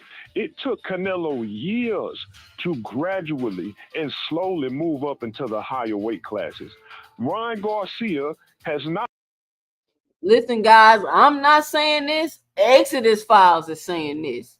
You feel what I'm saying? Exodus Files is saying this. Not been verified by any commission to gain 25 to 30 pounds overnight. And he has never jumped up 2 and 3 weight classes like these snack fighters that are so quick to spit on him and to throw dirt on his name. The lead sponsored snack fighters look more enhanced than the people they are criticizing. That's just my uncut opinion on it. That's the way it looks. I don't give a damn what anybody says. So it appears to many people that there is some types of hidden benefits to being closely associated with Victor Conte. And I believe that somebody has figured out exactly what those benefits are. Time tells us things. Time always tells us things. And back to what I was saying, Snack is a big name, but Victor Conte to secure the top tier fighters, the big money fighters, the big name fighters, so they settle for the lower tier names like Devin. So why do y'all think that he couldn't secure the top name fighters? Because they did not want to be associated with Victor Conte because it would mess up their brand. It would mess up their brand. That's why he running around with B-side fighters. Big Dog Willie say Exodus Files is retarded. How they retarded? Haney to kind of be the face of their brands.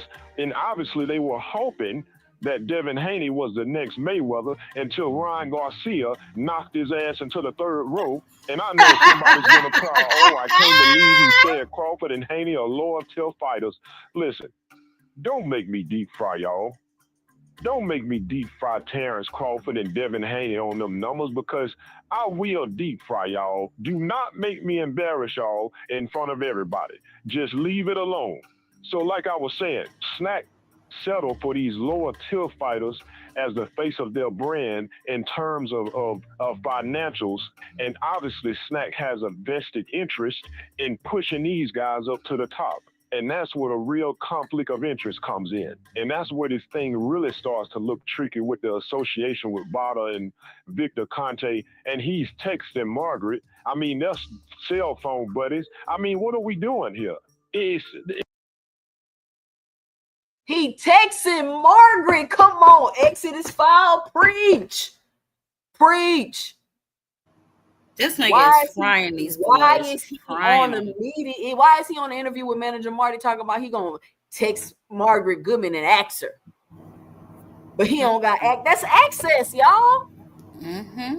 She just a text message away. Who else can text Margaret? Who else can text the head of Vada? Who else can be like, oh, let me text Margaret real quick and let me see if she knew the results, if they got the results. Who else can do that, y'all? Come on, man. What else y'all need to hear, bro? If y'all stop trying to say, y'all just saying Terrence Crawford cheated. Okay, Terrence Crawford is working with Victor. He's not cheating. Terrence Crawford is doing the right thing. He don't smoke. He don't drink. He a family man.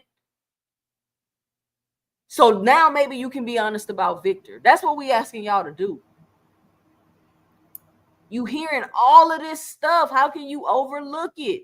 I just showed you a blatant lie the man told. He told you there have been no more designer drugs since 2003. It just makes no sense. So a lot of people in their eyes, joining Snack comes with a lot of negative perception and a lot of suspicion because of Victor Conte's past. And that's just the truth of the matter. Knowing this, the Haneys joined forces with Snack anyway, and in my opinion, to stave off the criticism that came with being associated with Conte, a convicted steroid supplier, the Haneys would go out accusing other fighters of cheating, and now They're literally going around trying to strong arm fighters like Brian Norman, Ryan Garcia, and probably any other fighter that would be considered a real threat to them. They're trying to strong arm them to sign up for VADA, the organization that's your supplements provider, a former steroid supplier, helped establish. The Haneys are very suspicious in their conflicts, very suspicious when it comes to what's going on with them and Brian Norman, very suspicious in their conflict with Ryan Garcia. And let's be clear, I will never side with the Haneys because I know their track record. Big Dog Willie, I don't know what you talking about. You talking about because my girlfriend is a research scientist and she listened to these allegations. Her first question is, are these people have a PhD in this field, or is it a bunch of online fake scientists? I don't need a PhD to recognize when somebody trying to scam me. So does Victor have a PhD, or does he have some sort of degree in science? He does. I must have missed that. But but these fighters, these pro athletes allow him to draw their blood or to have someone draw their blood. Yet he has no degree whatsoever in physics, science, or anything of the sort. Am I correct, Tucson, or am I missing something? Yeah, you are correct in saying that. Oh, okay. No, well, he don't need the PhD to Jab Queen. He don't need the PhD to do it. We need the PhD to talk about it. Oh, yeah, I forgot he got the protection. He got the complexion for the protection. No. He don't. Yeah, he just behind the scenes. And as for Ryan Garcia, I know Ryan has flaws. You know, I can see why some people have issues with Ryan Garcia. You know, he can be unhinged at times and sabotage himself at times. But honestly, this is how I look at it. Ryan Garcia is in my good graces because, in my view, he did boxing a service by knocking Devin Haney on his ass, because Ryan Garcia accomplished two things in his conflict with Devin Haney when he beat him from pillar to post at the Barclays Center.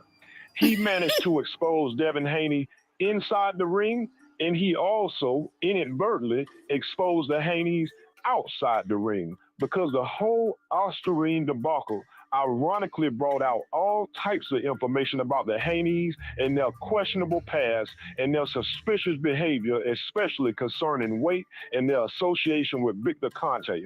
A lot more people became aware.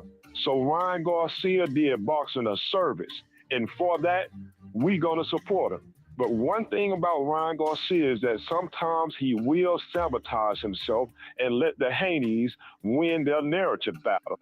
And this is the type of thing that pisses me off about Ryan Garcia sometimes, because Ryan is great for boxing because he has the fighting style and he got the natural charisma to match.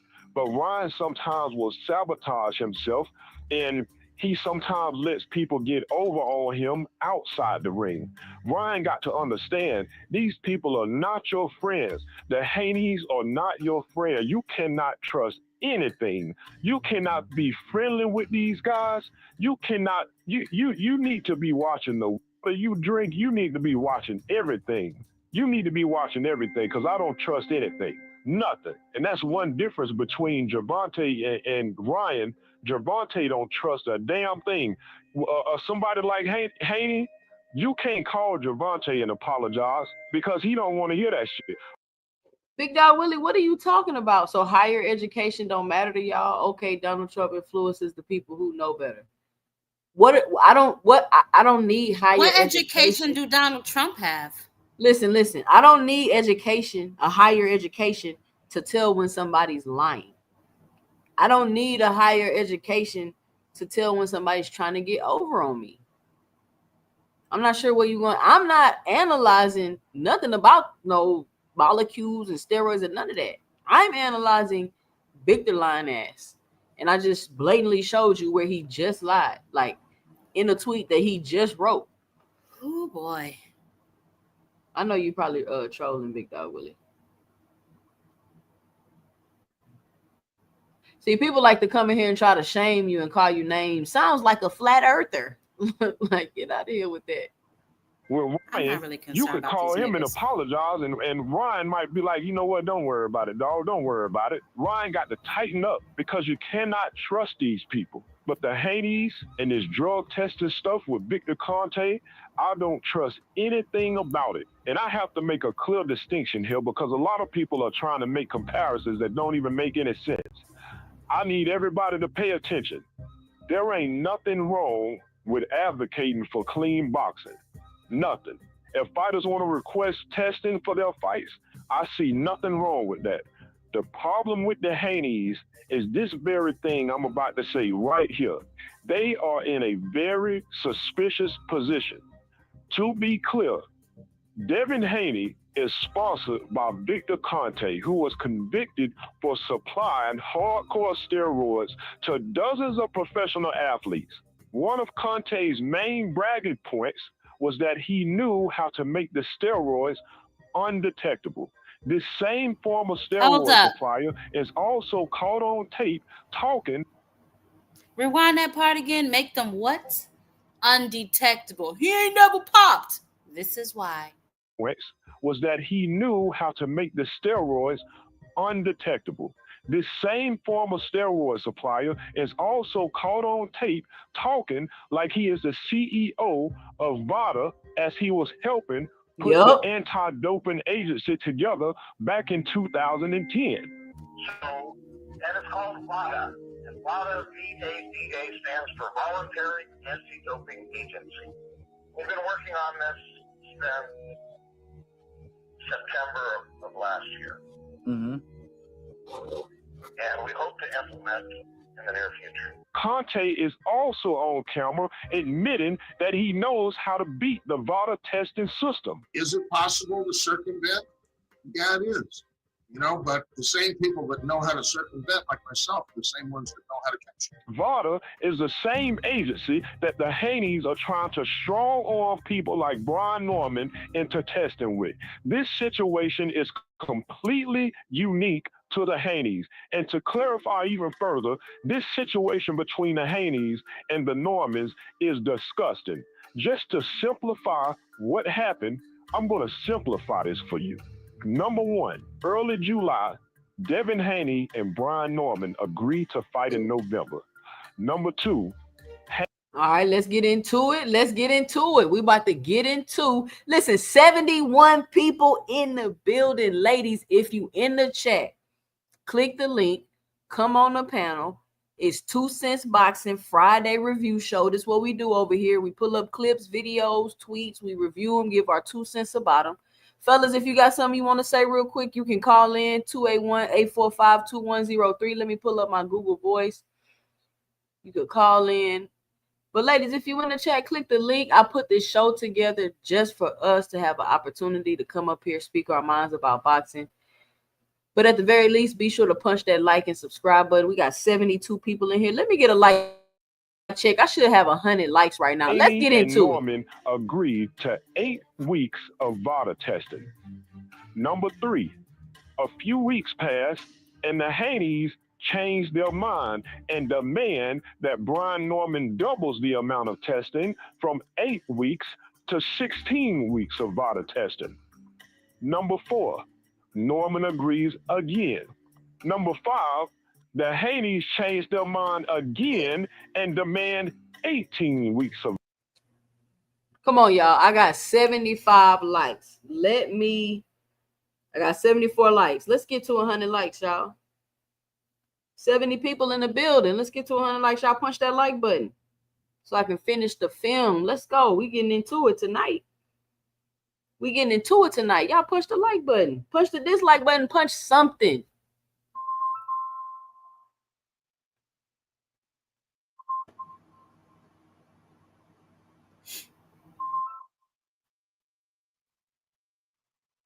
Hold on a second, Mr. Gray. Let me get you hooked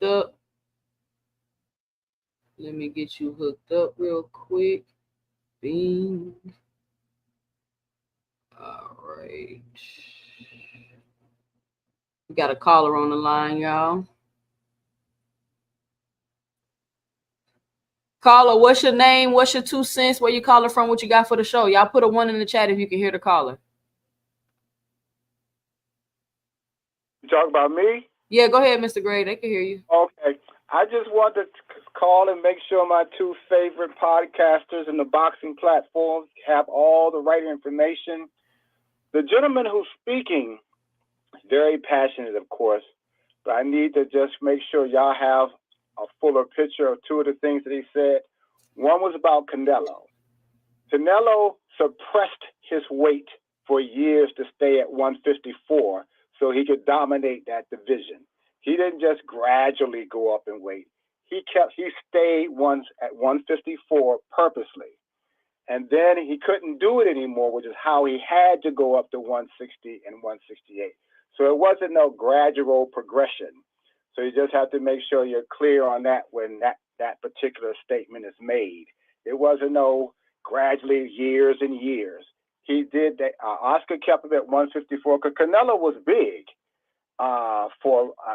to even be at 154. So that's why he looked so good at 168, because that's really, even though he's not tall, that's actually the weight he should be at. As you see, he did try to even go up and fought one time at 175, maybe twice at 175. So let's just be clear of that. So it wasn't no gradual thing. The other thing was about the PEDs and steroids that Victor's involved with. There's not a PED or steroid that's undetectable. There's a masking agent that has to be used to hide it. So that's the difference. You just can't make one thing that you can't detect. There's the masking agent to hide it, which is how they were doing it all along in the first place. Nobody even knew about the clear. I believe they now have a test to detect the clear, but I'm not sure what that is. Up until Shane had to testify, nobody still wasn't really very up on what the clear actually is. And that's what the clear is. It hides it for you. So I just want to make sure. Somebody said I got that wrong. I think it's Cash Crypto. But he can correct me if I got that wrong. But that's the thing that I wanted to say on that. Because that's the only reason for the clear, was to hide the steroids and the PEDs. Correct. Now, there are some military grade steroids and performance enhancing drugs that aren't available right now, and it should never be available right now to athletes, or actually the humans shouldn't even have to have them. Some of them are psychological in scope, some of them are physical, some do both. The first time that they was used, that there's any known information about them, was the Japanese in World War II with the kamikaze pilots. I mean, it takes a lot, if you just think about it, to take an airplane, just like they did in 9/11, but to take an airplane to fly them into aircraft carriers. And that's what the kamikaze pilots did. They were given the drugs. They were made prepared psychologically and physically to fly those planes with the bombs to crash into the aircraft carriers and Navy battleships in World War II.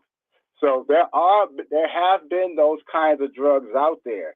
The Russians had drugs as well, but they're dangerous because if you would look at the athletes from, say, the 70s and maybe even some of the 80s, if you look at some of those Russian athletes, particularly the women, and see how they basically were almost mutants, that's why those drugs at that time, they were very powerful, but those kind of drugs make your body do things that it couldn't naturally do at the optimum, at their optimum limits.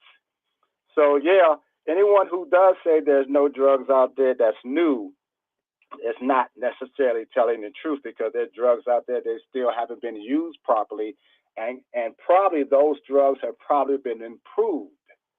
So you have to look at that.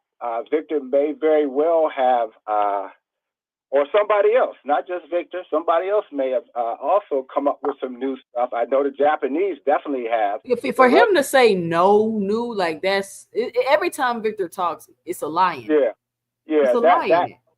That no new is ridiculous, because there's new everything. It's just a matter of time before you become aware of, or the public or the world becomes aware of it. There's a whole bunch of new technology, new drugs, They just don't know how to present it to the public, or they haven't perfected it enough to do it. But there's a lot of new stuff out there. But the stuff that makes your body perform and change, the science behind that, the biology behind it, the scientists, the theories behind it are very complex, but they are there. We're going to see a lot more as we get into, as you all get older, because I'll probably be gone by then. But as y'all, I'm just saying, as you all get older, you're going to see all kinds of things that make you think fast. You're starting to see it now. Yeah. It makes you think faster. It controls your appetite better. To clean your blood without having to put it through the machines. There's all kinds of things that are out there. Some things get slowed up.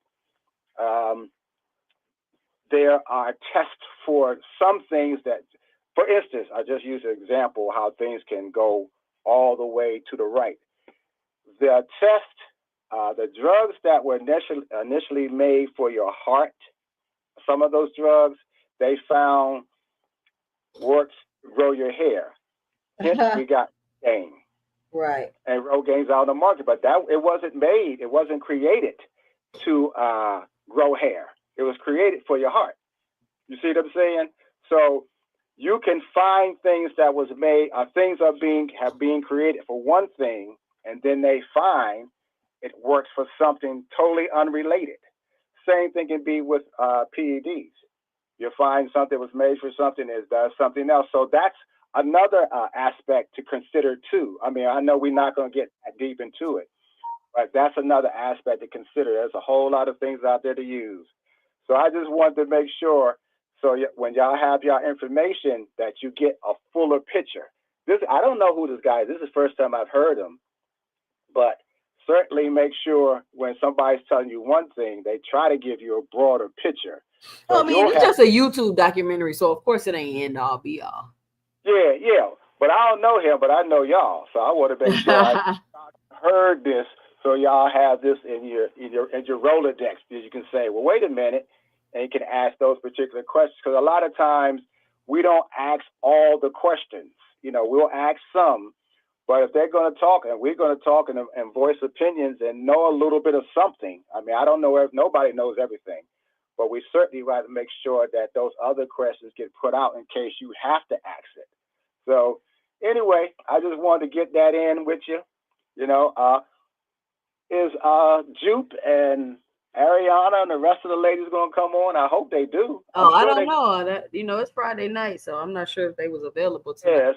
Yes. But they may come through later.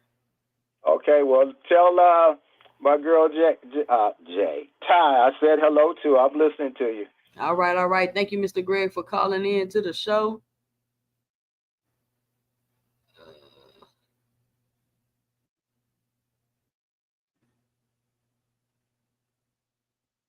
All right, y'all. Let's get back to it. VADA testing. This is complete madness, and it's disgusting, and it does not compare to anything we have seen in the past, so stop making these dumbass comparisons. This is the type of work that the Haneys participate in, and like I say, y'all don't know it, but this type of behavior has been seen from the Haneys behind the scenes for years.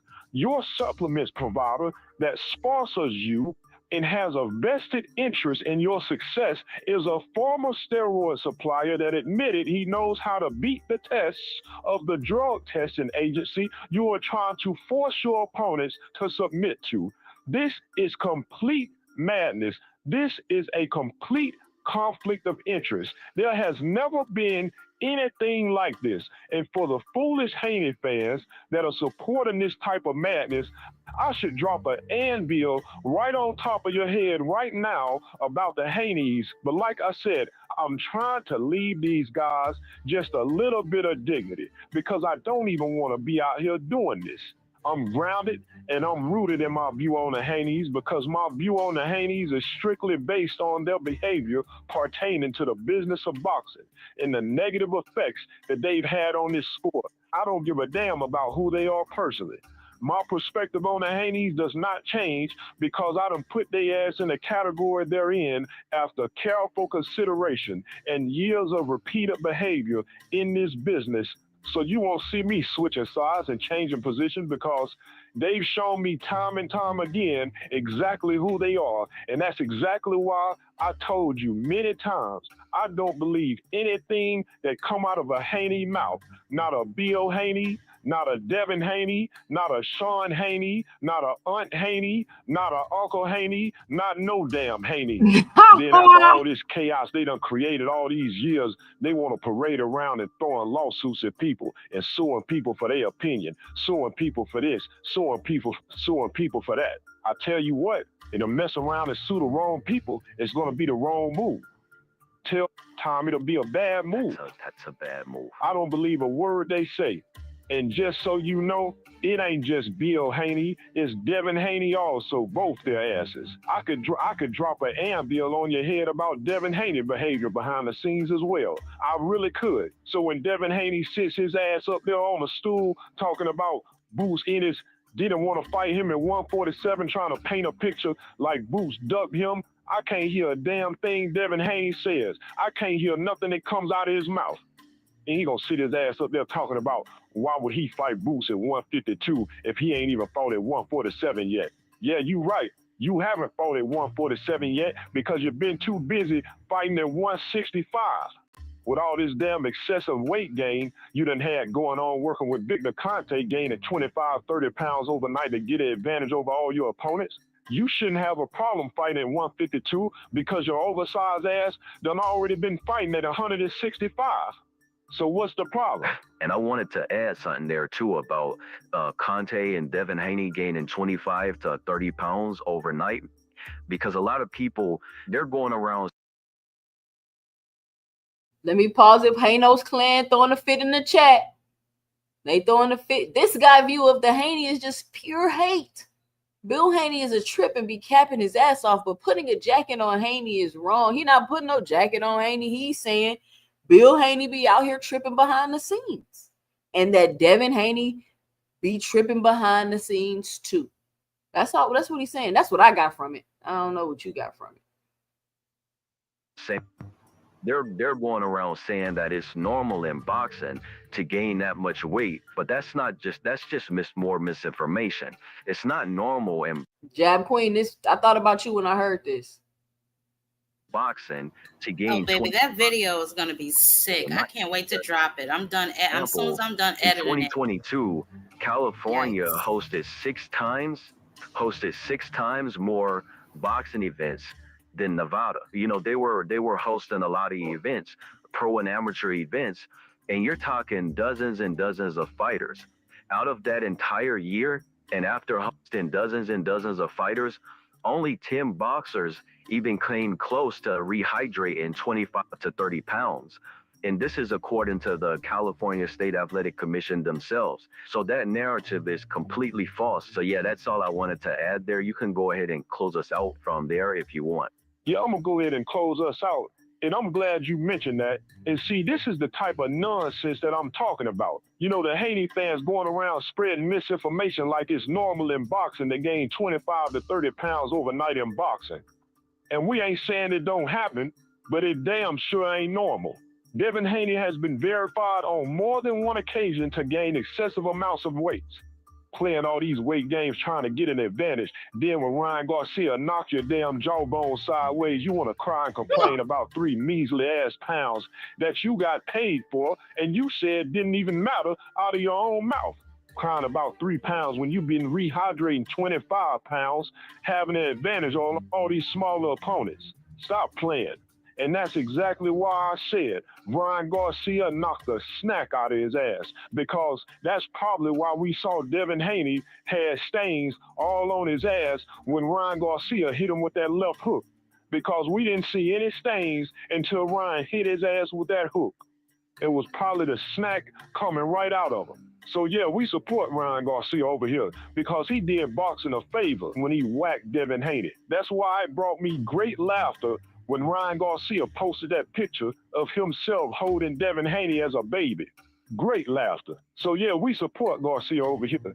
He's good over here. And I'll say this last thing. You Haney supporters should be glad because like I said, I could drop an anvil right on top of y'all head now and have y'all all looking like damn fools. And I could take this all the way back to when Devin was fighting on Showbox. Yeah, they know what I'm talking about. Y'all don't, but they do. I could expose, even with the promoters. The promoters don't really come out and say nothing, but they know what's going on with these guys. I should do it just to expose all y'all fans because y'all lie just as bad as the Haneys do. But like I say, I'm trying to leave these guys just a little bit of dignity. I do not want to be out here. But you know what? Y'all brought me out here. So you can call me the chef. That's my name to y'all, chef. Because anytime I see fit, I'm going to make a phone call and I'm going to deep fry you. All of you. Because y'all all have a practice of blatantly lying on people just like the Haneys. And for the people that don't know what I'm talking about, go watch our documentary, The Backward Steroid Case. If you want to see how the Haneys and their fans just blatantly lie on people, go watch that documentary because they just added another fighter into the lies well without going into the details, just complete misinformation. So if you want to see some nonsense, if you want to see lies, hypocrisy, and suspicious behavior, go watch The Backward Steroid Case on the Exodus Files channel and see what they did to Ryan and Canelo and these other fighters. If you want to see how the Haneys and Conte operate, go put your attention on The Backward Steroid Case documentary. It's a damn shame.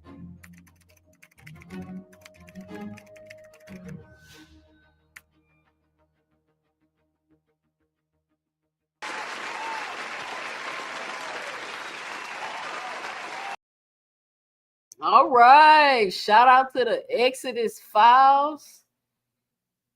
Man, listen. We can all agree he clearly don't like the Hades. He burnt it up, child. Woo!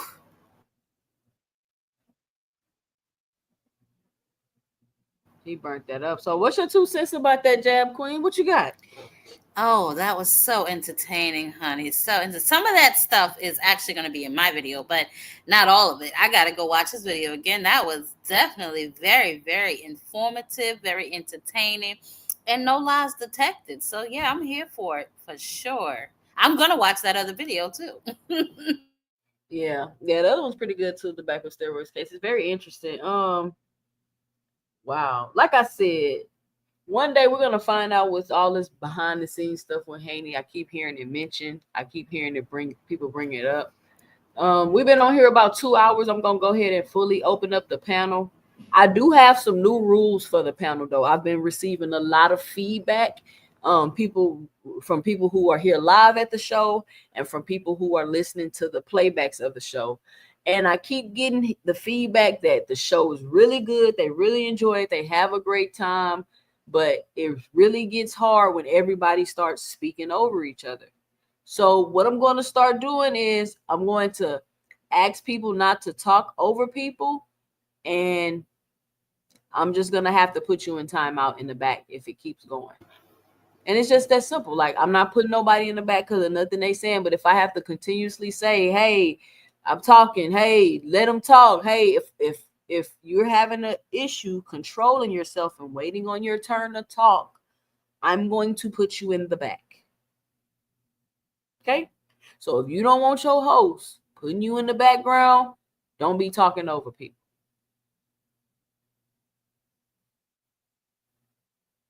So y'all can click the link. Come on the panel. Let me get my Advil. We're not, hold on. Let me pin a new thing. Let me pin the new thing. All right.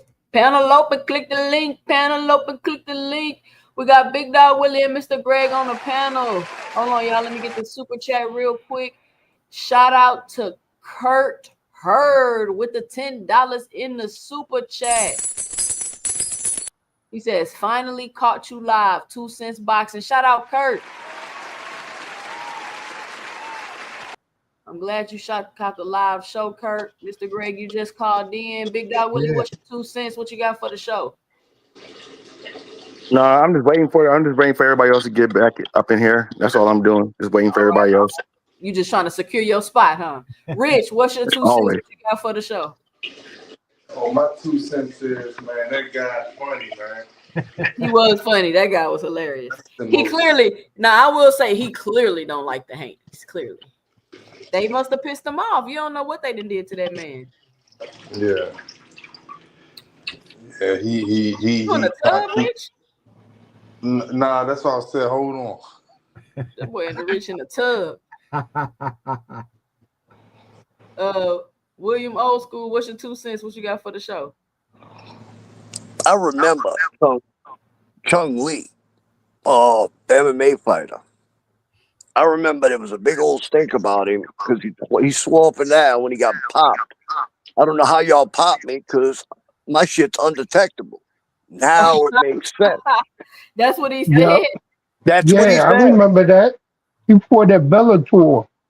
And then he switched over to UFC, picked him up. Right. And that's why Dana can't stand Victor Conte, because now it makes sense. Chung Lee was associated with Victor Conte. Yeah. And Chung Lee was knocking freaking UFC fighters out like left and right. But yeah, when he got popped, he literally said, you know, I don't know how y'all, my shit's undetectable. Think about that. Victor was lying to his ass. But then again, UFC back at that time, they was using USADA and they was using the Olympic. The Olympics was testing at the time, was testing fighters for their blood. But this is what's crazy is that it was on the banned list though.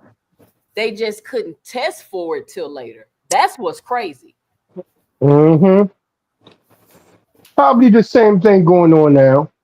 Go ahead, Jab Queen. No, I was gonna say it might not have been that Victor might have still been in the process of perfecting, you know what I'm saying, making it 100% undetectable. He might have still been in like the trial phases. Blaze P4P say, I told y'all that Snack will be blamed for any success that Bud has in this fight weeks ago. Oh, come on. Whose fault is Blaze, that? hold on, Blaze P4P. I've been talking about this well before. I've been talking about this well before any Bud fight. When did Claressa get on it? He went over there, so whose fault is that? Old school, that's crazy. You remember that Chung Lee incident? When did Claressa get on Snack? Hold on, Isaiah, what you doing? Say, who the fuck are those women in the cover? 2 cent? I don't know. That's AI generated them. They look professional though. I said I'm gonna put the professional women on there. They're gonna be like, oh, they're gonna be serious over there talking about boxing. Yeah, I was thrown by that too. Like, who are those people? Somebody done stole 2 cent page. I saw that earlier too. No, they did you like Manager Marty did, like they did Manager Marty. That's the shit done been hacked. Watch out for that. 2 cents. When did Claressa get on Snack? Before she went to heavyweight. Before she it don't seem kind of funny that she knocked that fucking girl out. Well, she knocked her down. She didn't knock her out. Yeah, that you know what I mean. But yeah, she I did mean, look Claressa, shocked. She did.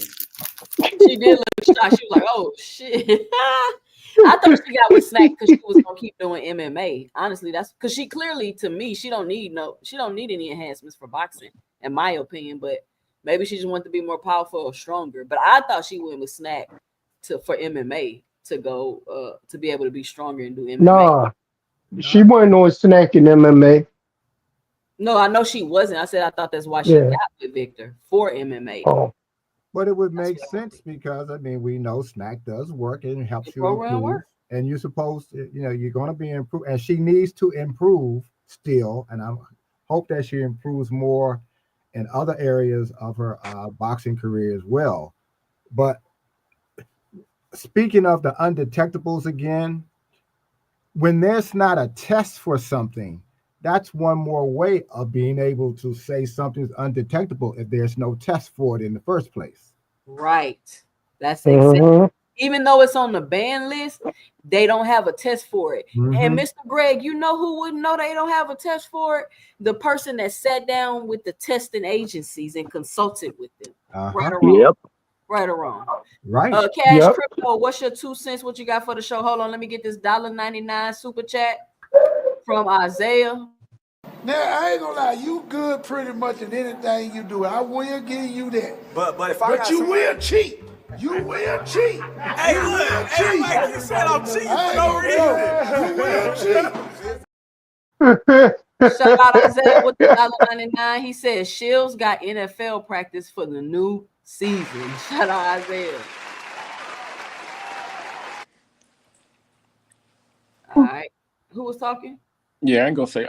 I'm not gonna say. It was Cash Mr. Crypto. Greg, I don't think you're wrong. You know what I mean? I just don't remember it being a masking agent. I would like to know what the clear was masking, what PED it was masking back then. I'm gonna look into that, but I know for sure, 100%, that the clear is a designer steroid in itself. That there was no test for. So, like, there would be no point in even like trying to hide the clear because you can't test. Just like today, they got HGH fragment today. They got other types of HGH you can get, but then they got insulin growth hormone factor 1, Longhorn 3. That's a HGH. That's a pretty much HGH that you can't. They can't test for it. They can't detect it or any of that shit. So when I look at these dudes' bodies growing and head keep growing, man, that's all I'm thinking about. These the Claire was an HGH that at that time in the early 2000s, it was very designer, and they didn't even know about it. Like HGH was a new type of HGH PED ain't a steroid though, bro. at that time. Not So everybody was taking steroids, but the PED was actually something like it was HGH. It was actually something that they. You know what I mean? Let me answer Blaze P4P. He said so. Basically, all of Bud's accomplishments will be questioned, like Barry Bonds, because of Victor Conte. Well, number one, you can't say all of Bud's accomplishments because he hasn't been with Victor Conte this whole time. And two, when you decide to work with Victor Conte, this is what you're risking. It's worth it. Like this is not just about Bud. Like this is about Victor Conte. And I know everybody's like, oh, it's all these snack fighters. Yeah, but these Bud and some other snack fighters work closely with Victor. He putting pictures of him on his eggs. He tweeting about him. He posting their testing results. You have to agree, some fighters have closer relationships to Victor than other snack fighters. And I heard somebody bring up Robert Garcia. Is he the best trainer? Robert Garcia got a stable full of snack fighters. Robert? Yeah, Robert Garcia got a stable full of snack fighters. So I mean, is he the best trainer? You feel what I'm saying? So I want people to stop acting like we talk about other snacks. It's just y'all don't pay attention when we do. My issue is this. I think, like, especially if a Canelo fan is sitting there trying to criticize, but that's a no-no. That's a no-no. And that's like Victor Conte came out and vindicated. No. Canelo is not his fans are not the people to be judging Bud. Well, I don't know. We got Canelo fans on here. Press 1 if you're a Canelo fan. I need to know the Canelo fans in the chat. But I mean, the really Blaze P4P, once all this shit is over with, nobody gonna really be even caring for real. Be honest with you. People pop for steroids and they just go on, or they don't do steroids, or it's allegations, and people just move on. Yeah. I mean, look at Canelo. Look at Ryan Garcia. He headlined the fight, and the nigga that he cheated was on his undercard. So yeah, exactly. Ryan Garcia, yeah. You know what I'm saying? All right, so what happens if Victor gets busted? What happens to all these fighters' legacies that are associated with him and snack?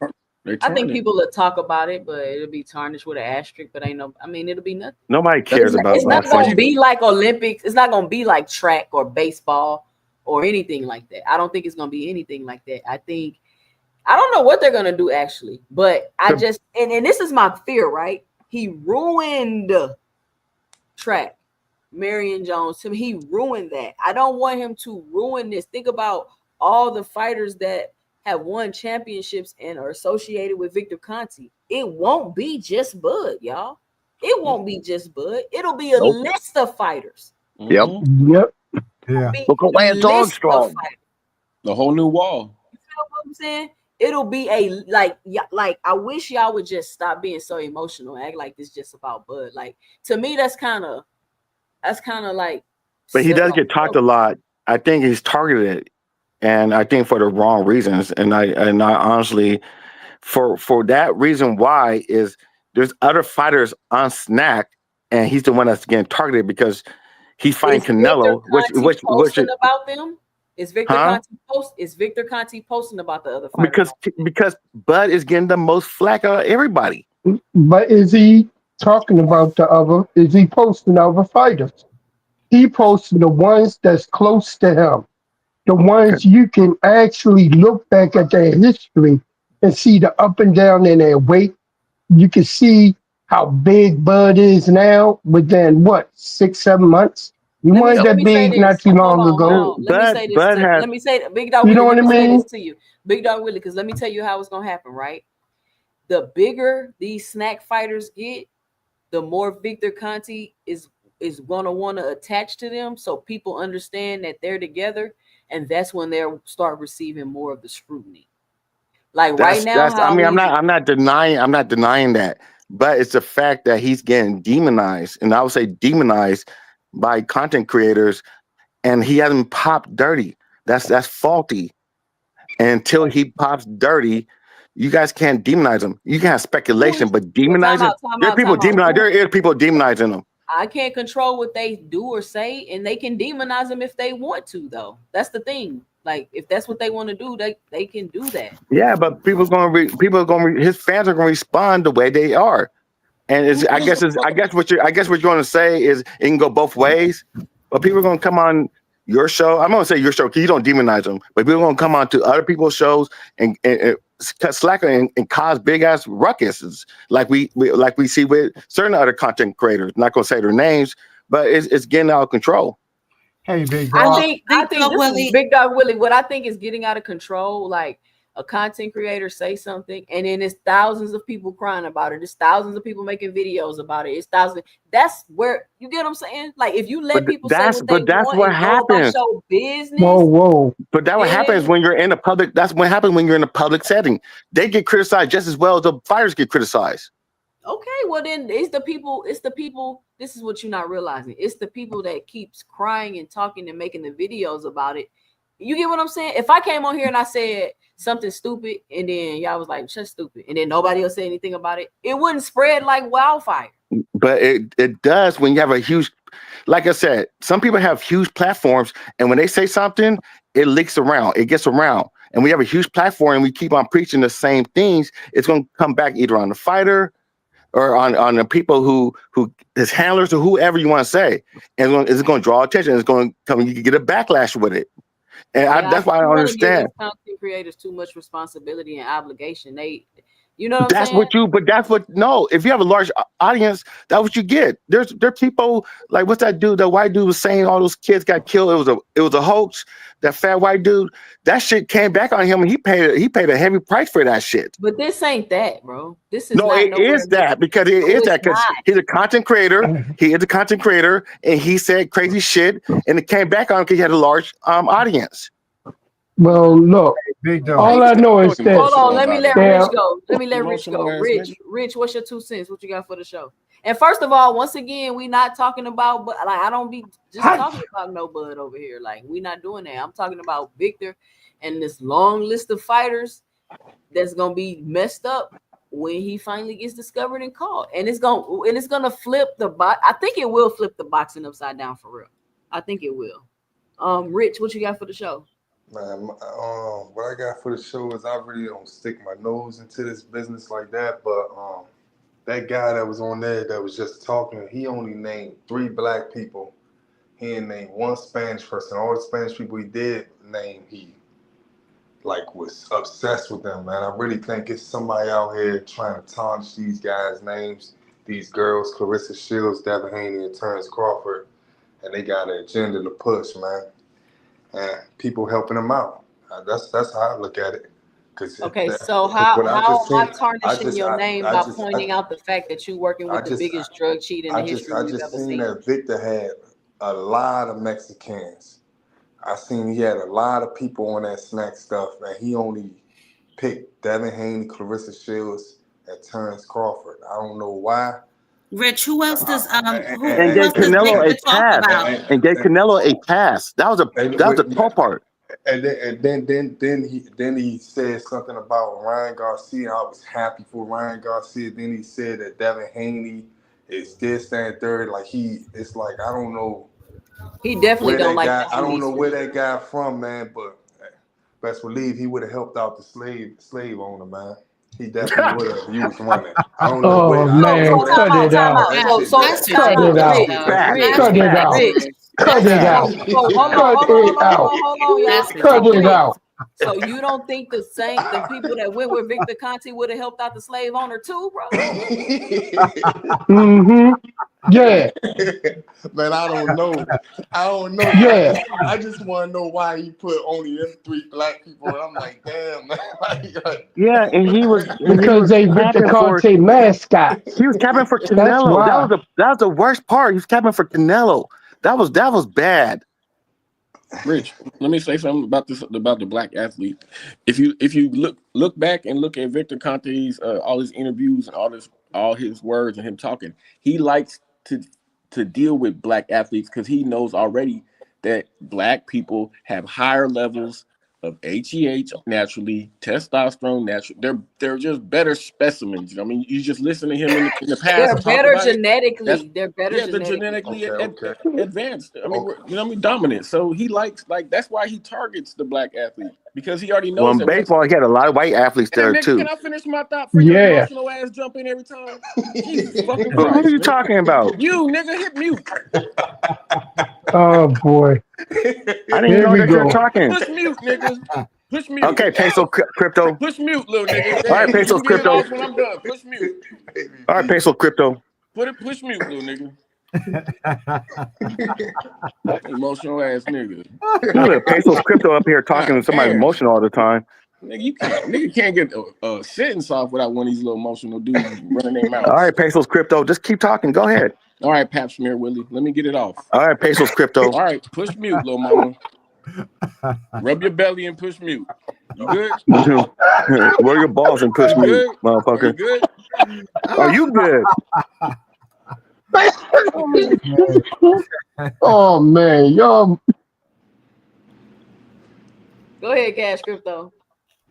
Man, I done lost my train of thought with this little emotional dude, man. Go ahead, whoever got it.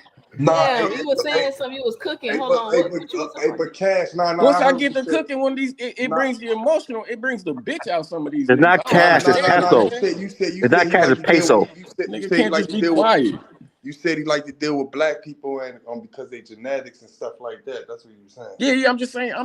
My whole point of saying that was, Rich, just do some research and look into this dude. That way you can make an educated assumption on if he's doing good. If you really think he's doing good, but if you just avoid all this information that there's out here, how are you making any kind of educated guesses or anything? It's kind of like you're always having dishonest conversations with people.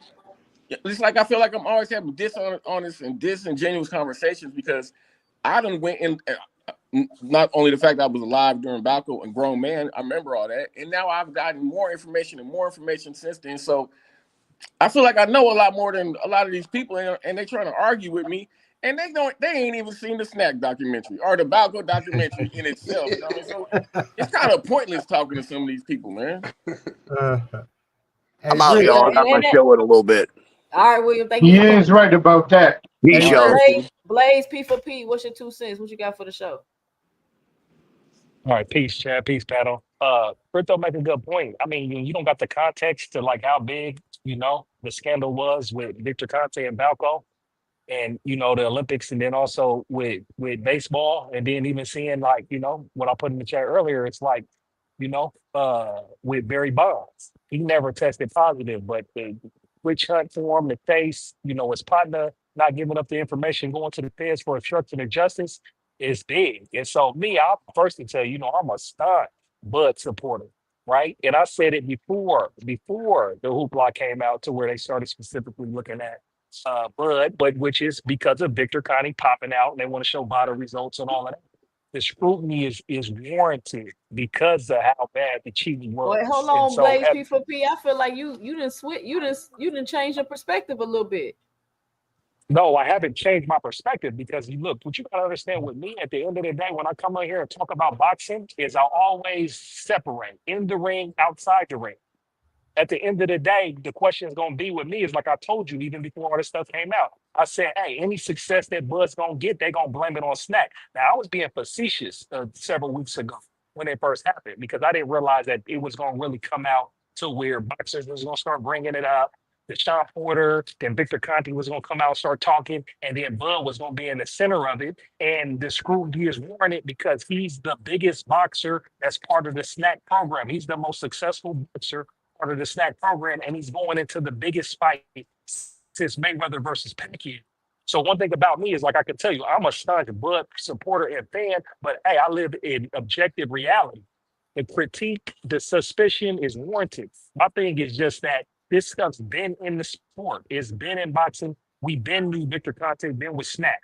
So it's like my whole thing is like, this is as us, we got to make a decision like, hey, are we accepting this as part of being boxing and we gonna watch these fights and continue to analyze what's going on inside the ring and accept this? Or is now because people are finally getting information and this is becoming aware, people are gonna switch up because the reality is that if we stick down this rabbit hole, then it's like, hey, boxing is suspect all overall. Snack's been having boxers in their program for years now. Bud's been part of the program for years now, right? Victor Conte's been inside of the sport of boxing for years now.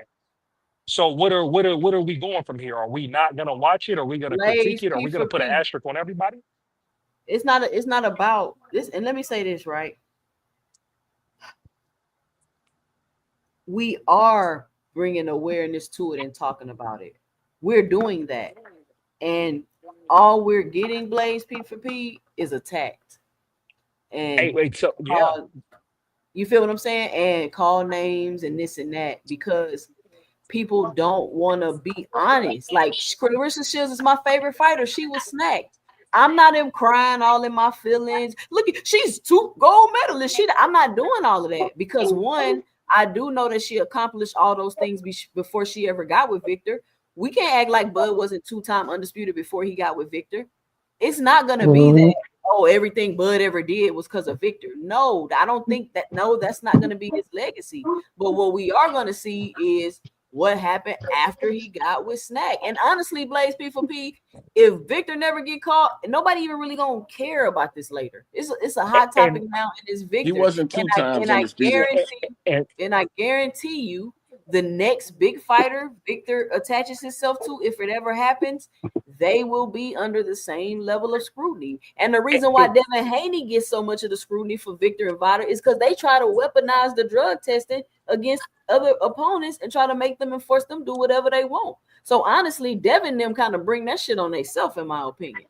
And so that's the thing with me too, Sam. It's like, hey, I'm gonna demonstrate by being a Bud fan, and hey, I'm not gonna be all in my feelings and in an uproar because people want to look at and scrutinize some shit that's legitimately of concern. Victor Conte and how would he pulled, and even with with y'all content creators, y'all got him quoted saying that he can beat these tests, he can beat the current testing. So it's like, hey, what am I gonna be on here even as a Bud fan, as much as I'm a Bud fan? He part of Snack. Victor says he's close to him and not only does a whole lot with his boxing career. For me to sit here and defend some shit, I don't even know what's going on. But what I do know is that they got documentaries. He went to feds, turned Fed evidence, and it got scandals in the Olympics and baseball. Like it would make for me that would be totally unreasonable for me to sit here as much as I am a staunch Bud supporter who will be at the fight, right? I'll be damned if I sit over here and be trying to defend some shit that I don't know. I ain't doing this piss test. I ain't doing this blood work. I ain't part of his nutrition. I ain't in this camp. You feel me? So the scrutiny is like, hey, only thing I can say from my perspective is, hey, he ain't tested dirty yet. Snack's been allowed in the boxing. Victor Conte's here.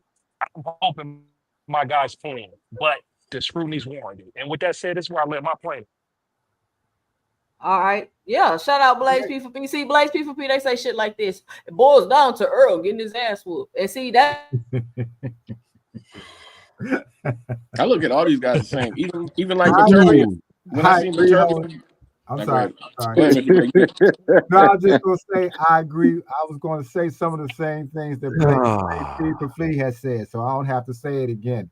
But I was also going to ask because I wanted to correct myself with Cash Crypto. It was declared that was undetectable, and it wasn't invented by Victor Conte. So I was wondering, did anybody ever hear anything about the guy? I think his name was Patrick Arnold, who actually invented the clear. Yeah, he said he got it from bodybuilder. Yeah, he said bodybuilder. And because he did 4 months in prison as well. And the reason why I asked about it is because those are people's names that we don't really hear, like we're hearing Victor and him, the other guy. Where are these guys at, and are they still involved? Oh, if it's not Patrick Arnold still, he probably know another Patrick Arnold. I mean, he definitely got those plugs where he can get some new shit. Yeah, I wouldn't put it past him. And let me say this. I heard somebody, and then I'm going to let Tony Review go and Terrence Best Videos get their 2 cents off. Shout out Tony Review and Terrence Best Videos. Well, I heard somebody say, because y'all know I'll be roaming around these YouTube streets. I heard somebody say that Victor Conte was the fall guy for baseball falling off. Cap. I heard somebody say that. I was laughing so hard. I was like, these people is tripping. Tony Review, say anything. What you got for the show? Yeah, I just hopped on because I heard that racist rhetoric, and I'm gonna take a little side detour real fast, if you don't mind. Hey, put a name on it, nigga. So here we go. First and foremost, PEDs was banned from all sports, aka steroids, because of a black track runner named Glenn Johnson. Go look it up, do your research. The first athlete that caused every sport to have steroids banned was black, not white. So let's move past that. So here's the thing about it. I bet you don't even know. Tony, I want to ask you a question. You talking about the that beat in the Olympics? The Canadian runner. Yes. Ben Johnson. Yes. Okay. Yeah. So here we go. Now, furthermore, we're gonna go to the next thing, right? Whoever said that black men have higher testosterone levels than any other race, I bet you don't even know the study. I bet you don't know when it was conducted, and I bet you don't even know how tilted it was by the people that they actually used in the study. Please answer Tony, that. I said those were Conte's words first off, Brody. No, I don't care what Conte said, but I just want to get. Nobody was saying it was true. They was just saying that's what they were saying. Nobody said it was true. Well, I heard it. Is that what you thought was racist, bro? Yeah. Nobody said it was true. Hold on, let me finish. What does testosterone do when you have an elevated amount of it in your body? What's the main thing that it gives you? You're wasting your time with this argument because nobody said the studies was true. They were saying that's what people were saying, bro. So it's not like you're attributing these statements to somebody on the panel. Yeah, I don't know who said it. I just happened to hear it. What it do, Tony? Steroids makes you stronger. That's the first and foremost thing that it does. Steroids increases your testosterone. So therefore, if you have naturally high levels of testosterone, you should be stronger. Okay. So if your natural levels of testosterone are stronger than somebody else, that means you should be able to maintain, carry more, and most importantly, have more muscular strength. Here's the problem. White athletes dominate all strength events. They hold all the world records, etc. Who athletes? Hold on. White athletes, all strength. Now, here's the thing. American sports are speed-based. Wait 2 cents. Let me finish, please. American sports are speed-based. When you have football, NBA, those are speed, agility, reaction, track, speed. Black athletes dominate speed. It's the way that people are strung up genetically. So, again, there's no one athlete is better than the other because everybody has advantages over the other. So, to me, it's just a stupid argument. Point of view, you're kind of off on that, but go ahead. I'm not off on it at all. Yeah, because white people got stronger upper bodies. Black people got stronger lower bodies. Really? So who holds Yes, the gun? really. Okay. So answer this for me then, Big Willie.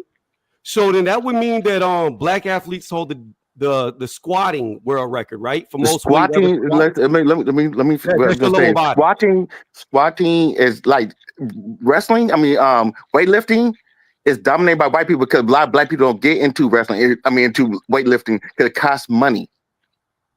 Our No, it athletes doesn't. Listen, our athletes don't get into weightlifting in the Olympics because it costs money. You have to look at the whole thing about it. Powerlifting costs money. Yes, it does.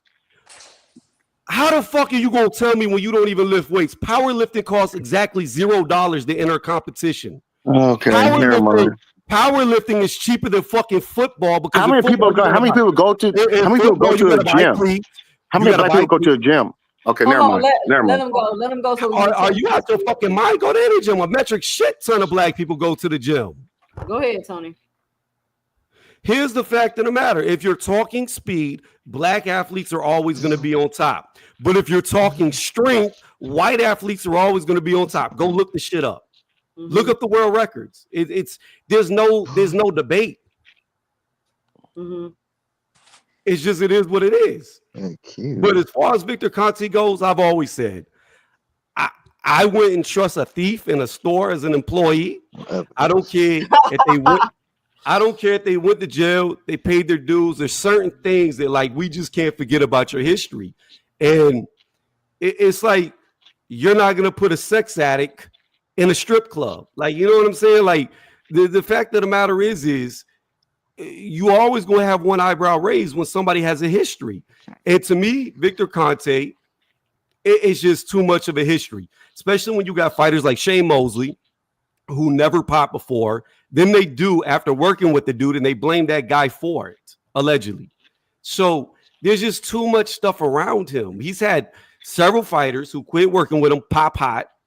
And it's just like you have a guy who went on record and said, well, you're an idiot if you get caught. Tests are easy to beat. Like, you know what I'm saying? He's got too many sus comments that he's done made. And I'm not saying Canelo's infallible because Canelo's already been popped on the stake, which I don't believe at all. I believe that was a cover story in my opinion. But I don't like that people are saying Terrence Crawford is a drug cheat because he ain't never been popped. Canelo has. All right. Terrence, best videos. What you got for the show? Can you hear me? Shout out Jupe in the building. Jupe, we got a room for you on the panel if you want to click the link. Terrence best videos. What you got?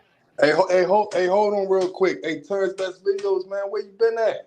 Hold on, let him get his 2 cents before you run him off the panel, bro. I was here, Rich. I don't know. You wasn't on that day, but I've been a little busy. But I'm trying to get back. Just real quick, that guy in the first video, I don't even know how we can respect this guy. This guy said he criticized Bud for trying to move up 2 divisions, saying, "Oh, Canelo didn't do that," and he's giving props to Canelo for not doing it, and didn't even mention like the other gentleman just mentioned that this guy popped dirty for freaking as a drug treat. Are you freaking kidding me? That video should have been canceled right there, as him being biased. I don't know what Devin's dad did to him, but I mean, you know that video was just totally biased, and I don't even know why you bothered playing that ridiculous video. As for the second thing I wanted to say with regards to Haney and Haney and he's fighting Brian Norman. Listen, Haney, if he's requesting more drug testing, he's requesting it because he wants to make sure the fight is fair. And that he's really concerned about Brian, because we know Brian has a lot of punching power. That's what he's concerned about. I don't understand. When Brian says he's concerned, you get to boss me around and tell me what to do. I've already agreed to 8 weeks, and then I agreed to an additional. I agreed to 16 weeks. You don't get to hop on the internet and be like, "No, start now and do an additional 2 weeks." Y'all listen. Everything is not okay, and y'all will not be honest about that, bro. He already agreed to what he agreed to, but you hopping on the internet and you want me to do it 2 weeks earlier because you say so. No. Okay, but okay, he can say no if the fight doesn't happen. It doesn't happen. I get that, but I'm saying with the Brian Norman, his request and his supporters' request, you guys, that is y'all know that that's totally ridiculous because he's basically suggesting that if he takes the test this 2 weeks earlier at some point that Haney can make sure that he has a positive test. That's ridiculous. It's never happened. And by the way, VADA sends the test to WADA. They have their own protocols. They're sealed and everything. So how are they going to cheat this man and make his his sample come out positive? That's just a cop out for you, the fans that don't want him to take the test or support what you're saying, to saying that he shouldn't have to take the test. You guys know Did I say he shouldn't have to? Hold on. Did I say he shouldn't have to take the test? Is that what I said? I'm just making, you guys do a lot of make a lot of assumptions, so I'm just making an assumption based on what you're saying that he shouldn't have to take the test, or maybe you think he should have to take the That's not an test. 2 assumption. cents. That's And Bill can't do that. I have no clue what you think, but I'm just saying based on what you're telling me is that he shouldn't pop this on him, and he doesn't have to do it if he doesn't want to. Yeah, I'm just assuming you. I'm just assuming, and that's why I'm saying based on that, I'm just making the assumption that you're saying that if he don't need to take the test. No, Maybe you do take no, it. let me clear it up. I'm Yeah. saying I've agreed to 8 weeks. You asked for an addition. You wanted 16 weeks. I agreed to that. That's what I'm going to do. You're not going to get on the internet and tell me I got to do it right now. That's what I'm saying. That's the problem with Bill. Bill pushes it too much, and that's what I disagree with a lot of that dude said. But when it comes to Bill Haney, he fucks up all the time, and that's why Devin do get a lot of issues with him because he does fuck up, and this comes from me. Devin fucks up. Bill fucks up. I think Bill has pissed off a lot of people behind the scenes. I honestly do. I don't disagree with him there because he's not the only person I've heard say that. I've heard several people say that. And I'm not talking about people on the internet. I'm talking about people I've heard call people, hey, Bill did this to me. He owes me money. I've had conversations like this with people. Yes, I have. So, yes, Bill is running around here fucking over people. And he's pissing people off. And y'all think it's just the fans and the people on the internet. No, Bill is pissing people off in real life. Clearly. That's all I'm saying. And I, wait. Go ahead, Yeah, I'll Terrence. come. Yeah, in that original video that you played with the other lady that had the problem, did you hear what she basically said? She said, "Well, these drugs are made years in advance before they finally catch you, before they're illegal and stuff like that." I'm sorry, but Victor and anybody that wants to take any of these drugs in the beginning, they could do it. What she It's said not illegal. was, Yeah, but I'm saying it's not illegal. Let me clarify. What she said was she gave an example of the HGH where she said it was on the ban list, but it was damn near a decade later before they could even test for it. So it's banned, but they don't have a test for it. And that was Cash Crypto was saying too. He was saying the same thing. HGH was really hard to detect and was on the list. It was really hard in the early 2000s, the late 1990s. And that was Cash Crypto was saying. And so it's not, I think what it is with what people are missing is a lot of these tests for these people that were back then are just now getting find out. HGH is a really hard test those type of human growth hormones are really hard to get positive test results from. And I think that's what a lot of the issue come from. Hey, did I come off like a racist? Did I come off like a racist? But I wanted to point. Hold on, you Terrence. didn't. Hold on, brother. You got to learn how to talk without sounding like you about to cry. Go ahead, Terrence. Oh, I'm still on. No, but what I wanted to say was what they do now. I just want to point this out. How they catch people now, even if it's a drug that no one knows about. They check their blood levels and all sorts of things, and they want to see if that changes over time to see if there's any differences. So that's really how they check now. So even if you have something that nobody knows of, if things are changing in your blood that shouldn't be changing, that makes them investigate even more as to whether or not you're doing something. So they stay. So I think that they're on top of it. Y'all think that They're not, they're I They're not on think top. they They're are not on on top top. of it. They're That's not on not top how of they it. work, Terrence. Yeah, And this that's is not the on top thing. of it. They're not. Y'all got this people have this romanticized view of how this works. You get what I'm saying? And it's I don't get it. It's like, and I think the problem, because I've studied, like I told y'all, I was going to base my channel off boxing corruption. I've studied a lot of boxing corruption. And people got this romanticized, they'll say boxing is a corrupt sport, but they won't acknowledge the corruption or suspicion of corruption when it's possible corruption. They won't do it. I don't know why, but they'll say boxing is the most corrupt sport. You got, and they got this romanticized view of like how this is working. Like, I had somebody come on here and tell me, Jay Henderson, I don't know if y'all know him. He does websites. He's a developer. He does websites for the government. He told me Vada website looked like they hired somebody off Fiverr to make it. That was crazy when he said. Hey, but 2 cents. My whole thing is this, right? Canelo has popped hot. There's no argument about it. While Crawford may work with Conte, and I don't like that fact, he's never popped hot. So I don't see how people are putting Terrence under more scrutiny than a dude who's already popped hot, whose camp, damn near every fighter within his camp is popped hot. So I just don't understand people coming after Crawford more than they're coming after Canelo.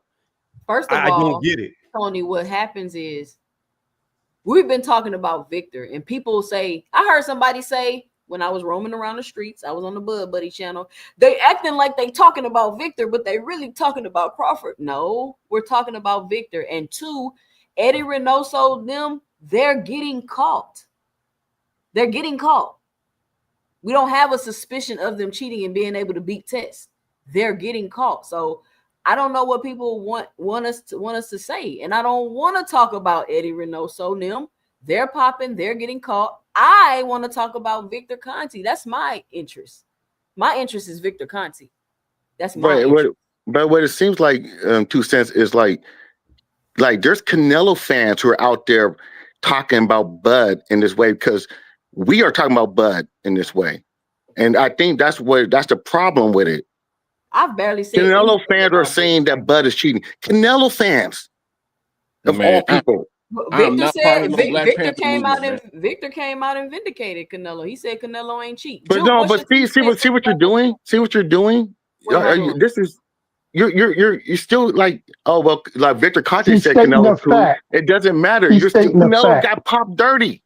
He did pop dirty. Yeah, he did I'm pop not dirty. arguing with you. But what I'm saying, this is the point I'm making when I say Canelo fans are getting, Canelo's fans are like saying, oh yeah, well Bud's going to cheat to beat Canelo. And like this, that's your nerve. What nerves is that? Willie? He's with Victor Conte. What's the problem with them saying that? Yeah, I don't understand what you're trying to get at, bro. He better do something. If y'all keep saying Canelo is a drug cheat, shouldn't Bud better do something? Bud better do something. No. What I'm saying is, hold on. Because if I was a Bud fan, like y'all, I mean, I'm a Bud fan, but if I was y'all and y'all kept crying about Victor Conte, and I would say, y'all know Canelo is a drug cheat, Bud better do something. He's gonna move up 2 weight classes. I'm not gonna think like that. No, I'm just saying. You basically move up 2 weight classes and get in the ring like y'all keep saying with Canelo, a known drug cheat, and he ain't gonna do nothing. Well, I disagree with that because here's the thing about it. No, I'm just being facetious, but no, just hear me out real fast. Crawford already gets enough hate for what reason I don't know. But if he was too pop hot, hypothetically trying to do something that Canelo may or may not be doing, then his legacy is over. He's done. He is going to be scrutinized, and everyone he's ever had, people are going to try to take from him. So I don't agree with he needs to do something to combat what Canelo may or may not be doing. I can't. He's already done it, Tony. When he got with Victor Conte, come on, Tony. I don't did it.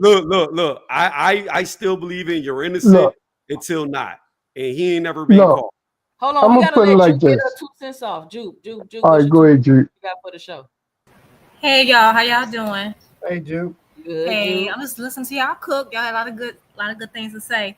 I I'm just gonna just talk about what you guys are talking about in general. So I don't like that Crawford is being called a drug cheat.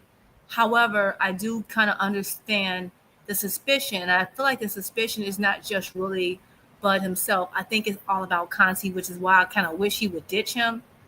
And I feel like the suspicion around Conte was well before, like I think as Two Cents said, it was before Bud signed with him. You know, I feel like it was before, like well before that, like, you know, and I think that he is getting scrutiny now because I think it didn't help that. Okay, so yeah, he beat Spence. I was a fan of both, so I was gonna be happy or sad no matter what the outcome was.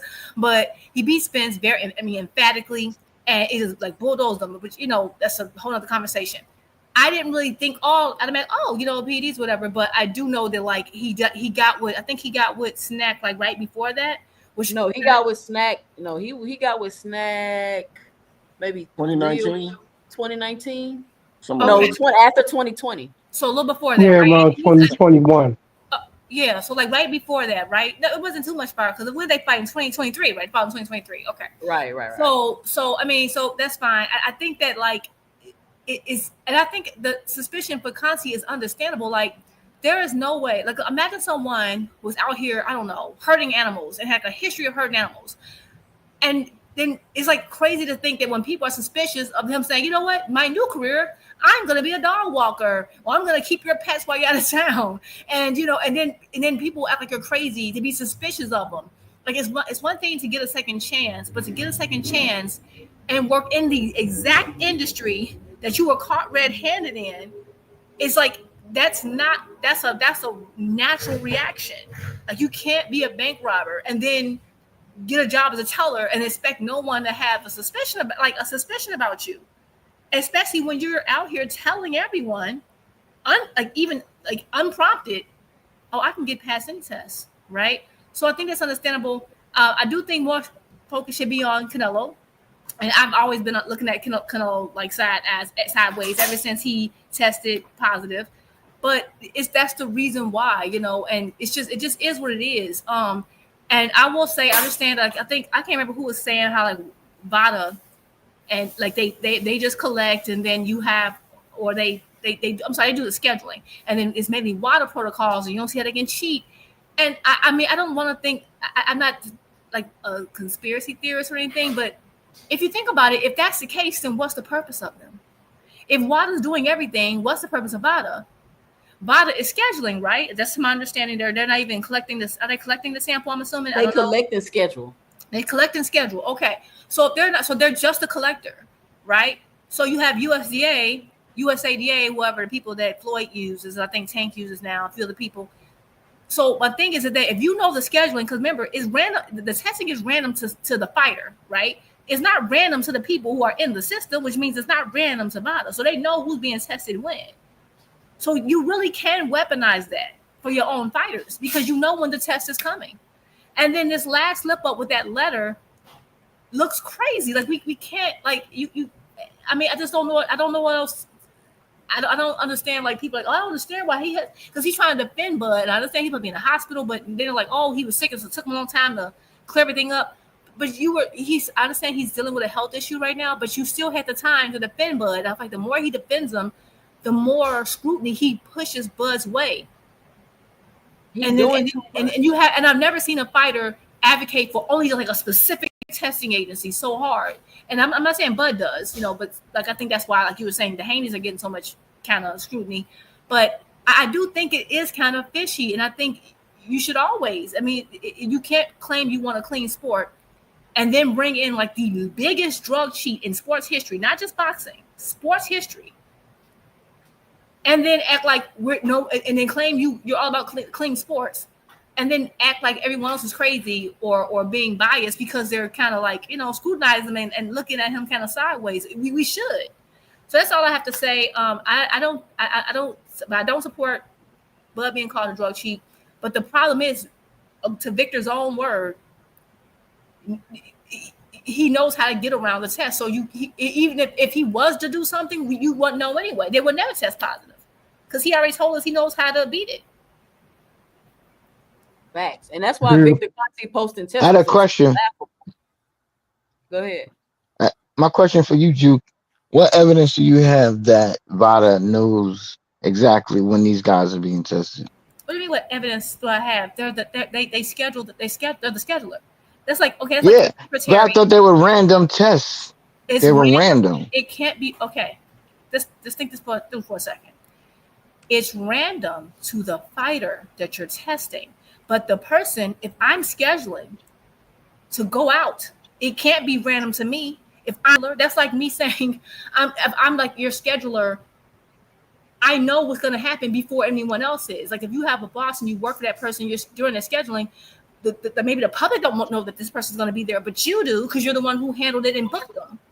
So you're saying Conte knows when these guys are being scheduled? If VADA only role is scheduling, well, or maybe in collection, that means they have to know. So you think they don't know when they're going out? I'm saying if you're saying Conte knows when the people are getting tested, that's what I'm asking you. I'm saying VADA knows, right? VADA knows, and all I'm saying is that every time Conte, I don't know if Conte knows, right? But I know he seems to have all the paperwork. I know he seems to really. He already told us that he helped put the team together that created VADA. I know that. So, but you are saying that like certain people know, and they're telling these other fighters when they're getting tested. No, that's what I'm trying to say. That's not what I said. I said this. I said it's a possibility. I don't know if you heard me. I'm gonna repeat what I said. I said whoever was saying like they don't believe that VADA could assist with cheating. I mean, technically they can because I'm not saying they are, but I'm saying if I'm scheduling the test, I know when the schedule's coming out, right? I know. So I already have the VADA people. I've had people who are signed up to VADA. I'm scheduling the test. I know when they're coming out, and I have VADA fighters. Let's say someone in the organization tips them off of when that test is going to come out. Like if I know I'm scheduling you, I don't know, August 30th. I can. What if somebody tips that information off to you? I don't know. Maybe somebody who's really close to VADA. Like I don't know. Maybe Victor Conte. I'm just saying it's a possibility. I'm not saying that's what's happening, but if your only role is to be a middleman, then what's the purpose then? Because you're charging tens of thousands of dollars, right? Just to be the middleman. Do that. And this is what is like 15,000. It's a conflict event. That's all I'm saying. So like, and then you have sponsored fighters, right? Now these people who are paying you the money, right? So now every time someone fights you, they're probably going to get them VADA, but they're not in the program, right? And then I'm not saying this is happening, but the fact that them and Conte, which is Snack, just seems so closely aligned. It gives it the appearance of some type of impropriety. I'm not saying it is, but you should not even want the appearance of it, especially since you're trying to, clean your image and say that, I used to, give people steroids or drugs. I'm a different man now. I'm changing for the better. There's no such thing as VADA fighters. When I say Devin Haney is a VADA fighter. No, there are. When I say VADA, I mean people who signed up for VADA testing specifically and the reason I say VADA fighters is because recently, more so than ever, we've had certain teams really press that the fighter, they don't say, oh, he's got some type of drug testing. They say VADA. They're trying to make drug testing and VADA synonymous. So that's what I mean by VADA fighters. For example, Tank gets tested, but he uses USDA. So did Floyd. So did other fighters. VADA was not around when a lot of these testing agencies were out at first. So that's what I mean by VADA fighters, the fighters who signed up for VADA. But Snack does have fighters, and their whole thing about Snack is what does Snack do?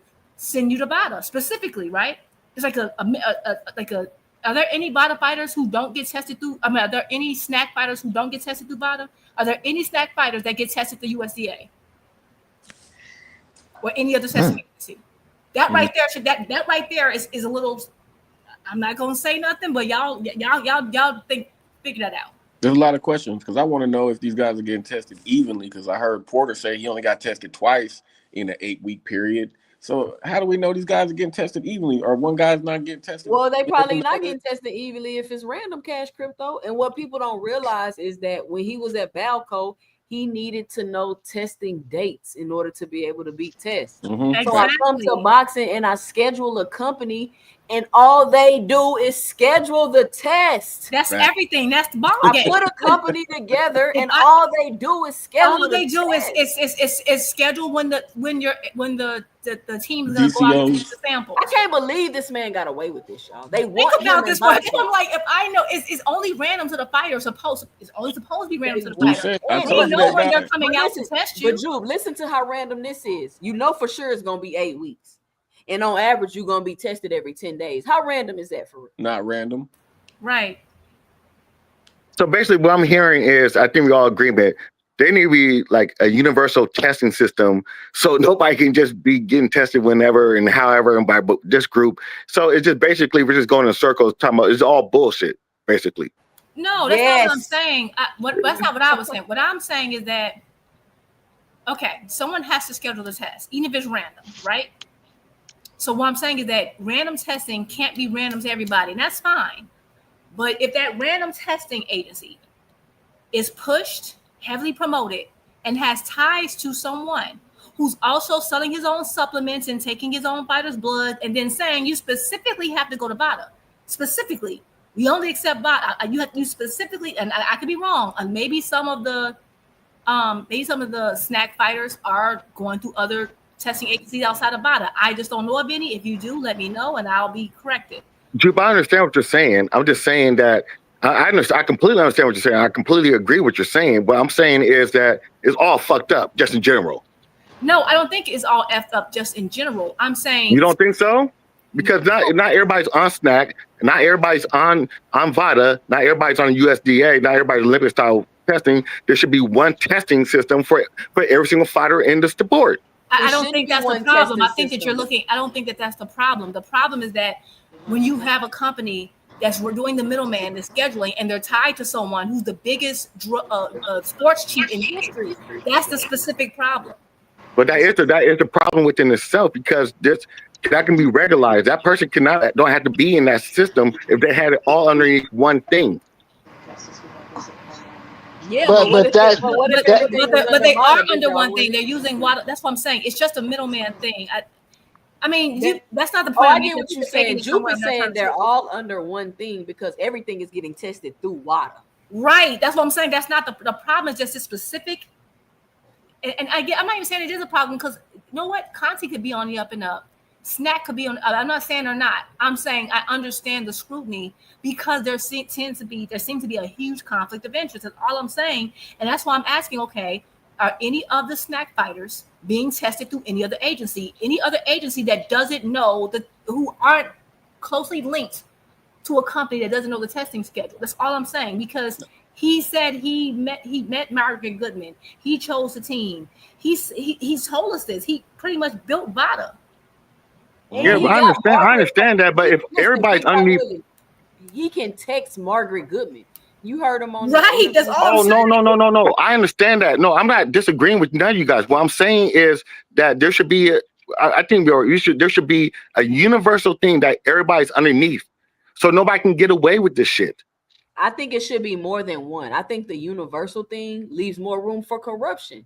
I think people keep saying I agree with that too. Boxing needs one governing body and one this, and I don't think y'all realize that if it gets one anything, boxing is going to be hella corrupt. It's going to be. But that's what the NFL does. That's what the NBA does. Is underneath one thing. It doesn't. It's not different things. That's a problem. You know what? I think that can be a problem. I think right now, because that's such a big conversation, what I think we should focus on is like the most simple thing, which is if someone did a crime in a specific area of expertise, maybe that person shouldn't be overdoing.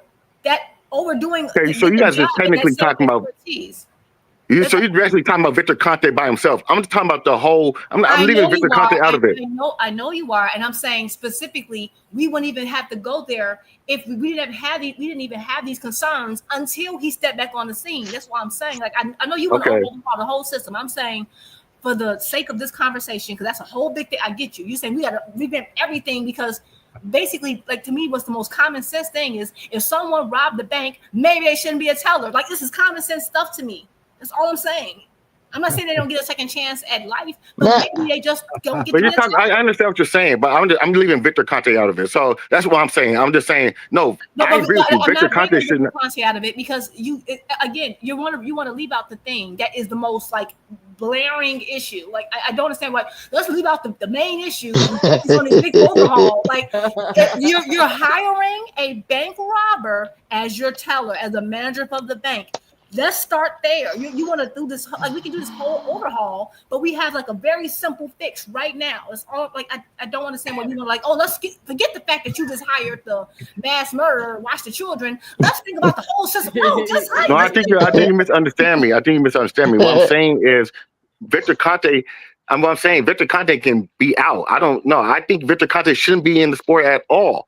Well, I'm saying that if he's gone, they should start a whole new one. The reason why Victor Conte is in it because they don't have a universal one. He came in there because he found a loophole. See, y'all don't know he came in and pushed USADA out. But that's why him and Floyd was beefing. Right. But he got away with it. That's what I'm saying. But listen to this though. You said that we didn't have a universal thing, right? For the most part, who before Bada came, who again, Conte said he brought Bada to the table, right? We always had WADA, right? And the USDA, the same people who test the Olympians. So we pretty much did have a universal system until Conte changed it. Like, I don't get what you're like. You're like, exactly. We literally had it. Okay, well, I'm trying to say they didn't mean to. They allowed him to do that shit. And that's why I say the problem is Conte specifically. Let me. May I say something? Okay. Let me get these super chats and I'm gonna let you go. Shout out to Cardenas with the $1.99 in the super chat. He says Conte said in 2010 tests are beat by blood doping. Shout out to Cardenas. Mm-hmm. All right, let me get this next super chat. Shout out to Hilltop with the $4.99 in the super chat. He says in the past he knew the testing schedules.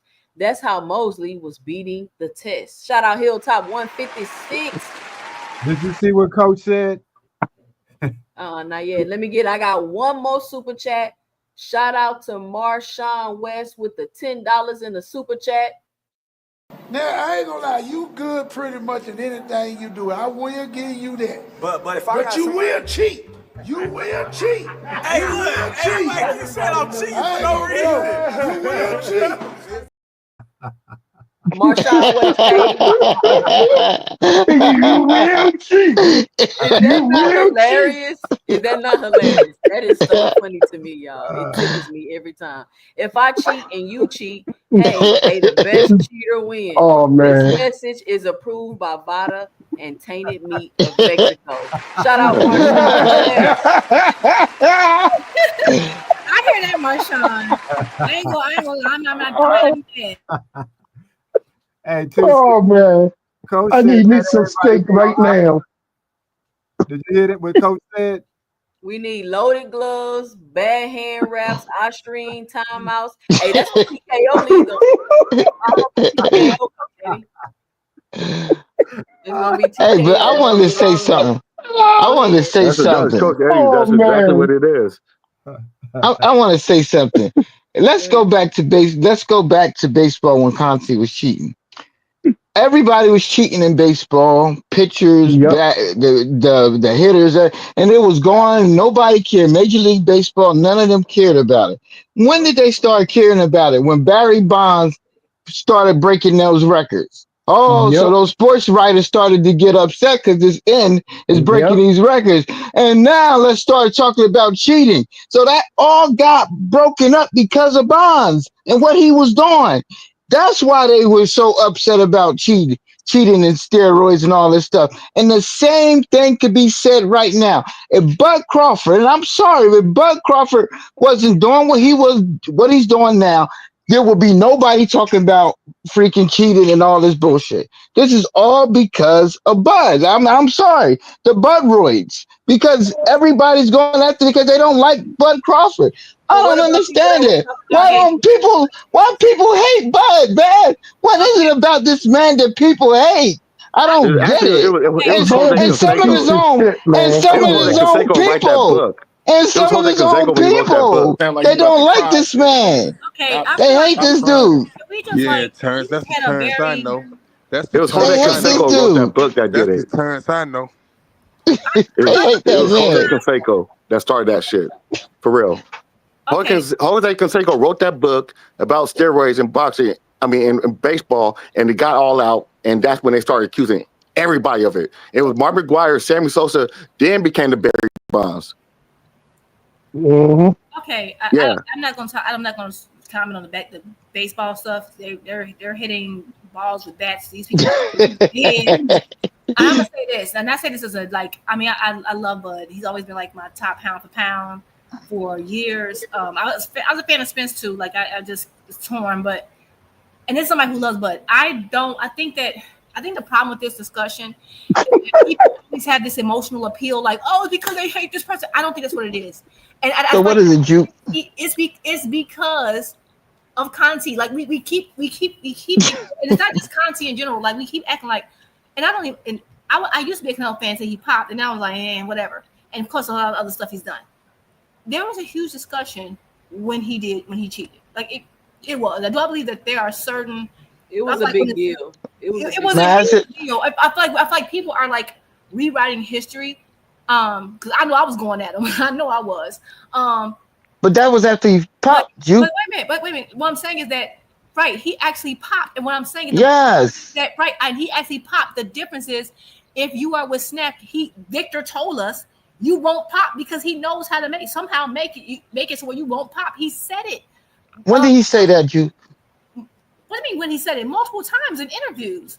And I'm saying, was the first time he said it? Why does it matter the first time I said it? What does it matter? It does. To my point, it does. It doesn't matter because at the end of the day, I think like instead of dealing with something that's uncomfortable for us because we like Bud, we want to make this an emotional thing except for dealing with the facts. And I don't feel like appealing to emotion right now. I'm sorry, but at the end of the day, we've been looking at him funny style anyway. Okay, I used to love Conte and oh my goodness. Okay, anyway. Not Bud. Okay. Okay, let's just relax. I'm a Bud fan. I'm not saying he's a cheater. So what I'm saying is that I've heard Haney fans say the same thing, like, oh, because y'all hate Haney. To me, it's just not even about the fighters because you know what? Shane Mosley was like one of my favorite fighters. I love that man. And he never popped. And my thing is, for all we know, they might think and I'm not saying he's doing anything, but let's say, what if it's the same situation with Shane? Shane was like, getting supplements, whatever he did. He took his bloods. They met him one time, and then he told on him. And Shane didn't even know he was taking anything illegal. And the only reason he attracted some stuff is because what did Conte do? He sung like a bird, threw them under the bus, and they didn't even know. So we're making this about, oh, you hate Bud. No, it's about you might be tainting for some of our favorite fighters because you on that BS that you did to our legends. And I'm like, I don't understand why we're like, this is not an anti-Bud, anti-anybody. This is I pray this man really did turn a new leaf and is not doing the same old mess. Thank you, Juke. Well said. No, Matt, let me just say something. This is not I have a big issue with some of what you said because when it comes to Shane Mosley, the dude literally admitted that he knew he was taking EPO. But he literally went to the grand jury. And I think it was like back in the early 2000s and said he knew he was taking EPO. So I don't believe any of that. That dude knew he was cheating. He admitted that he knew he was cheating in court. So I can't put all that blame on Victor when the man said he knew what he was taking. But the nigga did snitch on him. The motherfucker did snitch. That nigga snitched on Marion Jones. I'm not saying he snitched on every athlete. He snitched on every athlete he ever worked with. Yeah, he did. Yeah, he did. And that nigga keep receipts. Why he had to tell on everybody though? He told everybody. Because he's a snitching ass. None of them popped. So whether they knew or not, and to my understanding, so I saw a more recent interview with Mosley where he was saying, I don't know, he had to plead a certain way to get out of the case. I don't know, but he said whatever he rubbed on him, he told him that it wasn't, it was nothing, it wasn't whatever. I don't know. You could be right about that. I don't know. But either way, he still snitched on him. So I don't know if we don't know what this man's doing. I mean, you know what? At the end of the day, I'm gonna let y'all defend Conte all y'all heart's desire. I'm not. I'm gonna let it go because I feel like it's very logical. I know. Because I'm gonna try not. to defend all y'all want. If something comes back on Bud, I don't want to hear it. I don't want to hear it. I'm trying to protect Bud. I don't want to hear it. Y'all so Hey, love it. G, I love Bud. I don't want to hear it. G, I'm not defending. Can I say something? Can I hop in? Can I get in there, y'all? I'm gonna be mad as hell. So None of us are defending Conte. I'm sorry. None of us are. like I don't We want all want him out. We all want him out. Frequent Flyer, what's your 2 cents? What you got for the show? Yeah, what I wanted to say is I keep hearing people saying it ain't about the fighters, it ain't about Bud and all of that. But you do hear people talking about the fighter, and a lot of people is not defending Victor Conte, and it don't matter how many times people say they're not defending Victor Conte. Everybody still take it as if they're defending Victor Conte when they're really defending Bud, because people running around talking about, yo, look at Bud, he's a juice monster, and look how big he is, and all this other stuff. And then they say, oh, it's not about the fighter. It's like throwing rocks and then hiding your hands after, somebody asks you about what happened after he got the broken window. It's gaslighting. So we can't keep sitting here and playing around like that. And then 2 cents throwing the joint up there, but you will cheat. And everybody laughing. Come on, man. That's not. Now, I ain't gonna lie, you good pretty much in anything you do. I will give you that. But if But you will cheat. You will cheat. Hey, look, everybody keep saying I'm cheating for no reason. You will cheat. I mean, that's funny as hell, but at the same time, it's diabolical. I could see if that was Victor Conte or something up there, but that's the fighter, so we can't keep saying, "Oh, it ain't about the fighter. We ain't attacking the you gotta fighter." listen When to it what he is, said. y'all know exactly what y'all doing, man. That's him in the video. You act like You said. You specifically search for that video. It's not like that video fell in your lap, though. it shouldn't even exist. It shouldn't exist. On some real Search for stuff. something on Victor Conte and that'll be more hilarious. Funny as hell, frequent. And just for the record, I can say that because I'm not out here calling. I can only speak for myself. I'm not calling people juice monster. I do think I'm actually concerned about him in this fight because I don't like the idea of jumping up that much weight and fighting someone. I don't particularly like it for Bud. I don't know. It's a cool fight. If he can win, great. I want him to win. I'm rooting for him to win. I haven't called him a juice monster, and it's not about my issue is just not solely about any particular fighter. However, I will say I think that it is not the best judgment call to me to be aligned with someone. Putting these masks on and these disguises and keep claiming that they fans and then talk down on them. Like stay where you at, man. Like if you really not a fan, you not a fan. I keep hearing people keep saying, "Oh, I'm really this fan," and talk all bad about people. I'm like, man, you Don't you hate like that, a bro? fan. I've been hearing this shit a lot lately. But I'm a fan, though. They say Bro, 10 I hate negative that, bro. They things. be like, yo, I'm a Devin Haney fan, though, but he couldn't get out of the way of that left hook. And it wasn't the Oscarine that had nothing to do with it. I'll be like, come on, bro. Get out of here, bro. Get all the way up out of here. I don't know if y'all know about the new rules, but if you're talking over people, I'm not saying nobody's doing this. Terrence, mute your mic, nigga. If you're talking over people, I'm gonna have to throw you in the back. So everything been cool. We haven't had that issue. I know it's some new people up here that maybe came late that don't know the new panel rules, but we need some panel etiquette because I've got feedback. People love the show, but they hate the talking over people. So you got to stop doing that because it's ruining the quality of my show. But I mean, I'm having fun with the clip. I mean, it is what it is. The issue is Victor. Aligning yourself with Victor, it really fucks up your brand. And the fact that they released that documentary, in my opinion, to a whole new generation of people, I think it put Victor under a new microscope. And now, since the internet is here and we got 10 years worth of you contradicting the hell out of yourself, you don't have no credibility with anybody that takes the time, just maybe even 2 hours, to research what you've done and who you are. I don't think anybody will, and considering the fact that you said yourself to be suspicious of you. So, I mean, I don't know what else anybody else needs. Wait, you said you got a bunch of stuff with Conte contradicting itself? Yeah, Conte, it's a bunch of, if you just go, it's 10 years worth of shit of him talking on the internet. I mean, I heard stuff about him incriminating himself possibly, but I don't hear him contradicting himself though. He just lied right here, Flyer Freaking. What'd he say? Lied right here. There has been no new designer steroids since 2003 or 22 years. None. Balco changed the rules. That's a bold-faced lie. He's defending Balco. What new steroids is it? Wow. He's That's defending a Balco. bold-faced lie. Frequent. Well, we got some new steroids. What new steroids is it? Do your own homework, nigga. Come on, yeah. So you telling me y'all just making statements without no proof, man? Come on, I'm not gonna take that on face value, bro. You're gonna tell me you don't think they've made no new designer steroids? No, if the expert said they don't, he's the expert cheater. Stop it, Frequent. You're not gonna Assume that he lying. But you believe him if you want to. Go ahead. I mean, I just think that's crazy to say that it's a bold-faced lie to accuse the man of lying, but you ain't got no proof that he lying though. Frequent. I saw everybody on the panel.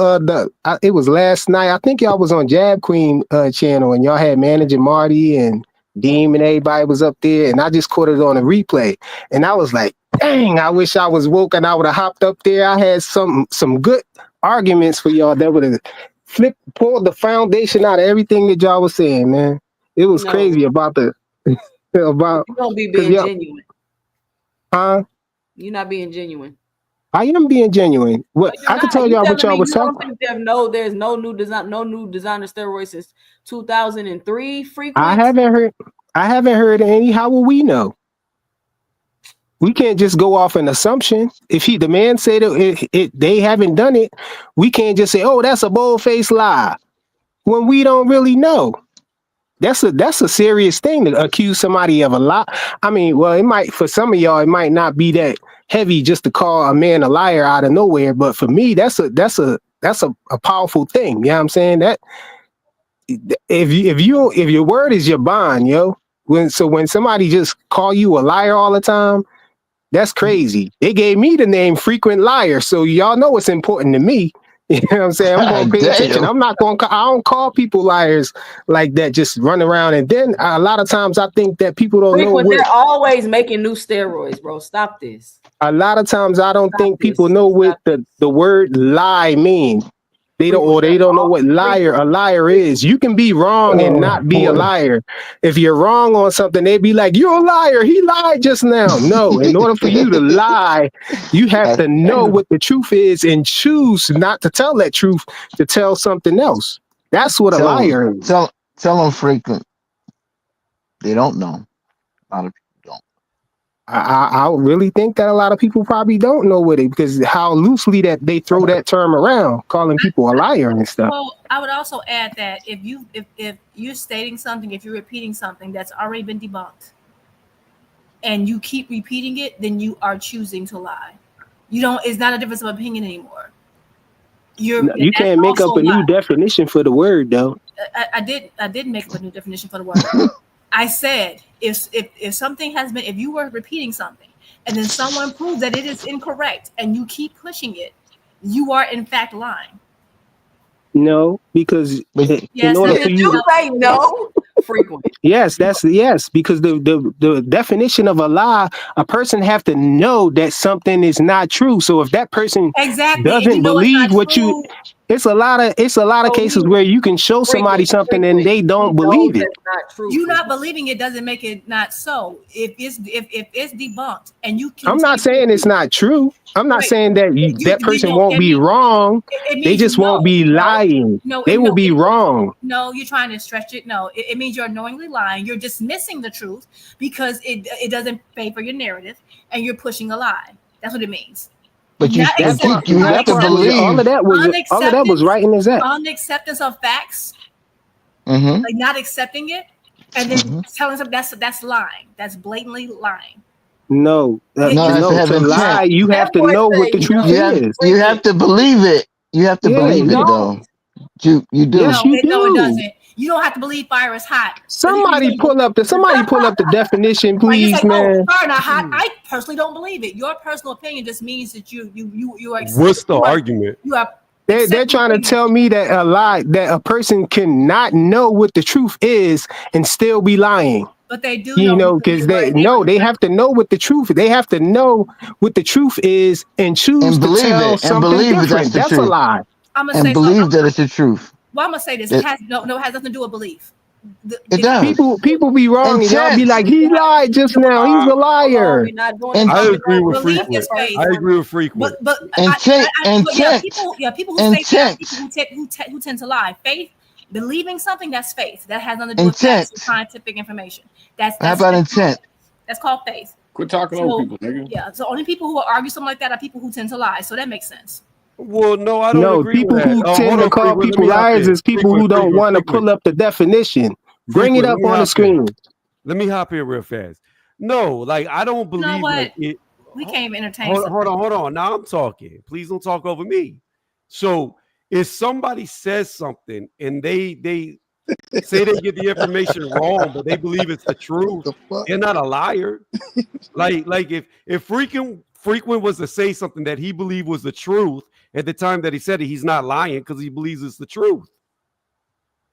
Tony, do you honestly believe not that to them, Conte, bro? They don't have no rationality. Hold on, Frequent. Tony, you honestly believe that Victor Conte doesn't know about new stuff that was found then banned since I don't know 2003, bro? Is. I came in on Frequent talking about if you say something, believe this in is the truth, argument. you're not No, a liar. hold on. He's talking about this the argument. Let me show you. Victor Conte came out and said there have been no new designer steroids since 2003 or 22 years. None. Balco changed the rules. Testing today is not the same as it was when I was involved in testing circumvention. So he's saying that there's been no new designer steroids made in 22 years. And I'm saying that is a lie. I'm pretty sure DMZ is designer steroid. But you're just guessing to say that it's a lie, though. Wait, this is literally my field. I can't think of a steroid that's been created since around the early 2000s. Like, there's no new steroid I can think of, and this is literally my profession. So I don't think that's an inaccurate statement. I mean, if you think of like, gosh, I'd really have to rack my brain. Like, DMZ around 2000. It was after 2010. No.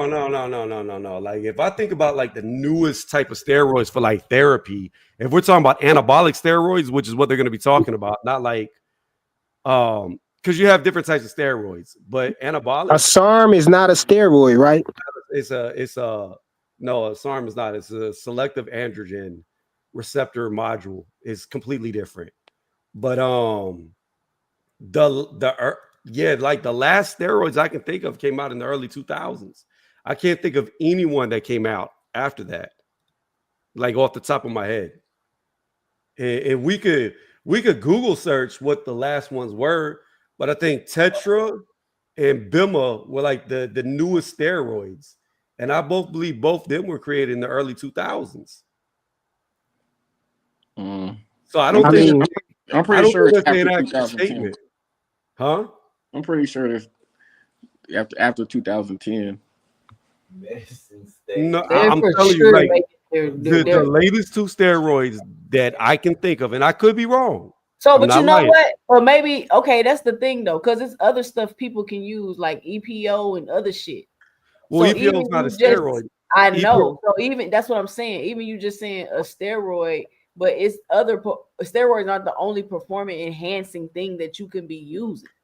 But that's not the point, though. 2 Cent. The point is throwing around that word liar throwing that label on people like that. I was saying that the man wasn't. I said I don't know about him lying. Know that he was lying there, and y'all. Oh no, he's a liar. This is a liar right here, and I just think that's crazy how people just label people a liar when a lot of times they don't be. No, what you gonna tell God on Judgment Day when he asks you about all these lies you put on people jackets? The conversation was about him contradicting himself. You couldn't go to him like when he was talking about Canelo took the hair follicle and he cleared Canelo. Conte cleared Canelo based off the hair follicle, but then turned around and Ryan took one. Nah, the hair follicle ain't gonna tell you nothing. Like he's done a lot of contradictions, bro. If you just listening and do some research, nigga. I mean, is that a lie? It's a contradiction, bro. You asked for. Yeah, well, I know that. It was something that I was on Fanon's channel before, and people was certain it was at the time that Ryan Garcia and his team, they had just voluntarily took a hair follicle test for Ryan somewhere and tried to submit that, and VADA didn't accept it. And they was talking about, people was wondering why VADA didn't want to accept it. They was going back and forth whether they was going to accept it or not. And somebody searched it and they pulled up the fact that they said hair follicle test is very inaccurate. It's hard to detect SARMs through hair follicle tests, which was why they said it was obsolete. So something can be, they can think that that's the way, that's the way to do it, but then later find out that it's not as accurate as another method to do it, You take one person telling you something online and you don't even bother to search it. No, I'm saying no. I said I was on a panel and they pulled it up and that's what it was. That's what scientists were saying. It was a group of scientists talking about it, bro, and they was talking about how a hair follicle test was inaccurate on testing for SARMs, and they was breaking it down and everything. It was like 5 different scientists, bro. Hey, real quick question. When bro. did Conte say that he's at the last, what did he say? He's at PED or steroid? When did he say the last steroid was created? Steroid in 2003. Okay. I mean, I just did a quick Google search and I see something that was created by a company that started in 2008. So that automatically makes it wrong. What steroid? What steroid was made in 2008? Because we got to be very careful when we say steroids. Okay, hold on. That's what it says. Hold on. Relax. Okay. Methylstimulone. I'm trying to remember what the fuck it was called, man. It's called Vamorolone, and it's created by a company called Revergene Biopharmacy. But they weren't. I can't even say actually they were. Yeah, can you type it in the private chat, please? Could you let me finish talking? Could you let me finish talking, please? Thank you, sir. Okay, so. The company, I can't say it was created in 2008. I'm sorry. The company that created it was founded in 2008. And they created something called Vamorolone. I don't know. That's what it says. So, but they allow it in certain medical uses. I don't know if they'll let you, I don't know if it's on the ban list or nothing, but it does say that the company was founded in 2008. And that's damn a lot. I've never heard this a day in my life, but maybe I don't know what she was for. I just did a quick Google search just to see what he was talking about, but I really don't understand the point of the conversation, but I'll try to link it or something. So anyway, right. Anyways, because I don't even understand why we would even have that discussion. What else y'all got for the show? Oh, I was going to say what I had what I was going to add last time that y'all was on the panel that I wasn't there for. Y'all was talking about how well it was about snack, and people on the panel were saying that the argument was being able to see the benefits and stuff like that from snack, from the snack fighters and all that. And they was talking about Bud all of a sudden having a single punch knockout power and stuff like that. And they was talking about Devin Haney, and they was saying that you can see the effects of Devin Haney using snack from the Ryan Garcia fight. And they was basically saying that he was out hustling Ryan Garcia and all of that. But it's crazy because the last time Devin worked with snack was with the Regis Prograis fight. He didn't even use snack for the Ryan Garcia fight, and I don't think he used it for the Ramirez fight either. Go back and look at his trunks, nigga. You capping. He definitely didn't use it for the Ryan Garcia fight. He didn't have no snack Go back and look at logo it. on his trunks. I don't have to go back because we already been through this on another panel about it. You capping right now. And everybody was like, "Oh, he wasn't on," and no, he wasn't on snack. He wasn't. Ain't nobody capping. You capping. You always capping though. No, you capping. King Cap. Yeah, I know.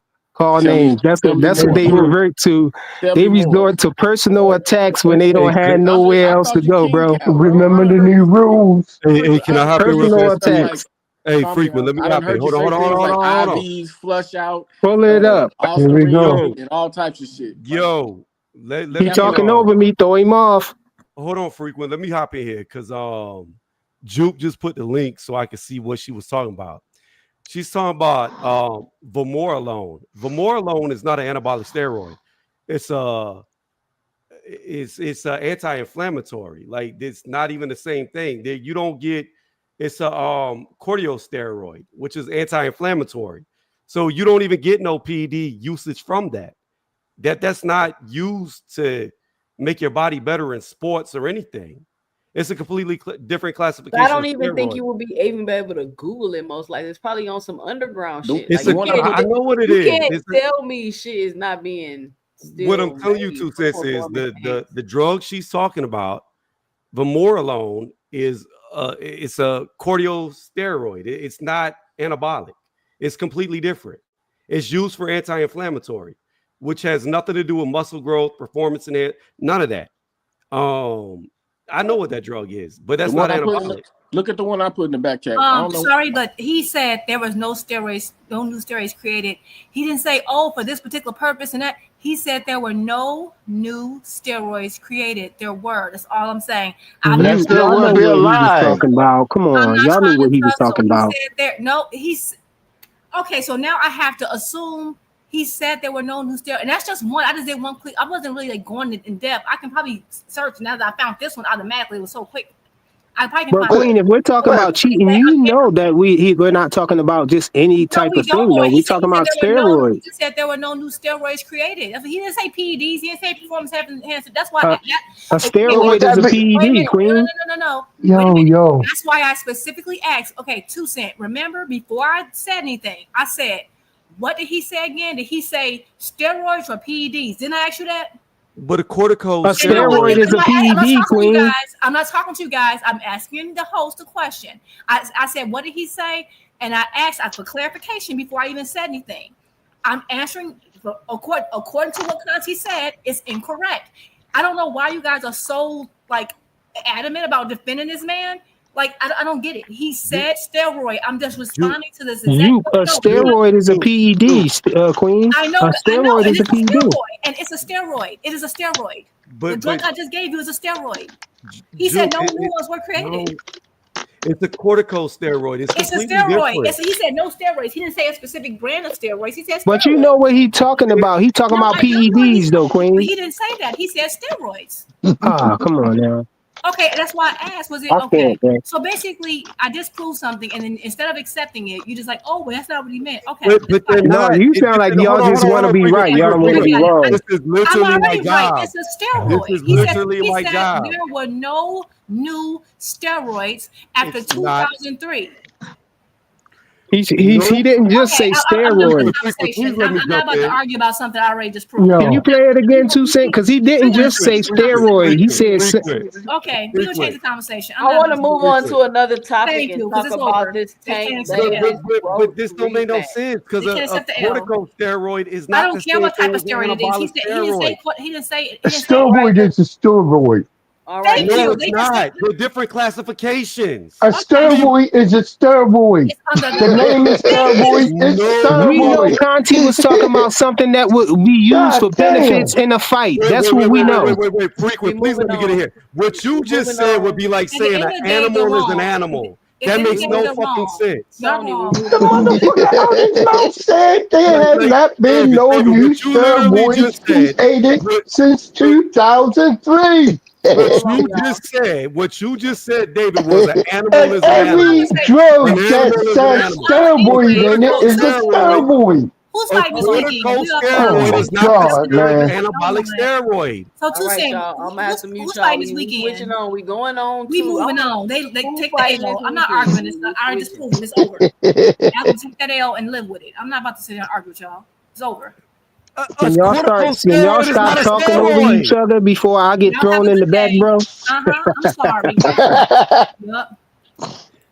I'm gonna say it again. A corticosteroid You can is say it not a all the time. steroid. You can be wrong 1,000 times, baby. I already just proved it. I don't You're care. You can wrong. cry. Like what You y'all are can- saying, Who's like fighting this what weekend, David just Suzanne? said was you can talk over Who's me all fighting- you who's want. fighting- You can who's fighting talk tomorrow? over me all you You're want, but it wrong. doesn't He disregard the fact that you are specifically wrong. said designer steroids, so he's talking about It steroids. don't even matter. It don't even matter. A It's over. corticosteroid is not an anabolic steroid. It's They're a not the steroid. same. It's a steroid. He said steroid. No, Thank they're you. not. Thank A you. fucking corticosteroid is the Okay, have a good day. anti-inflammatory It's a medicine. steroid. No, It's it's a not. steroid. Like I said, that's like saying Thank you. an animal is an animal. That's what you're saying. An animal is an animal. Okay, No thank animal you. is different because an animal is an animal. Okay, An I animal get is an you. animal. I hear you. You're right. I got you.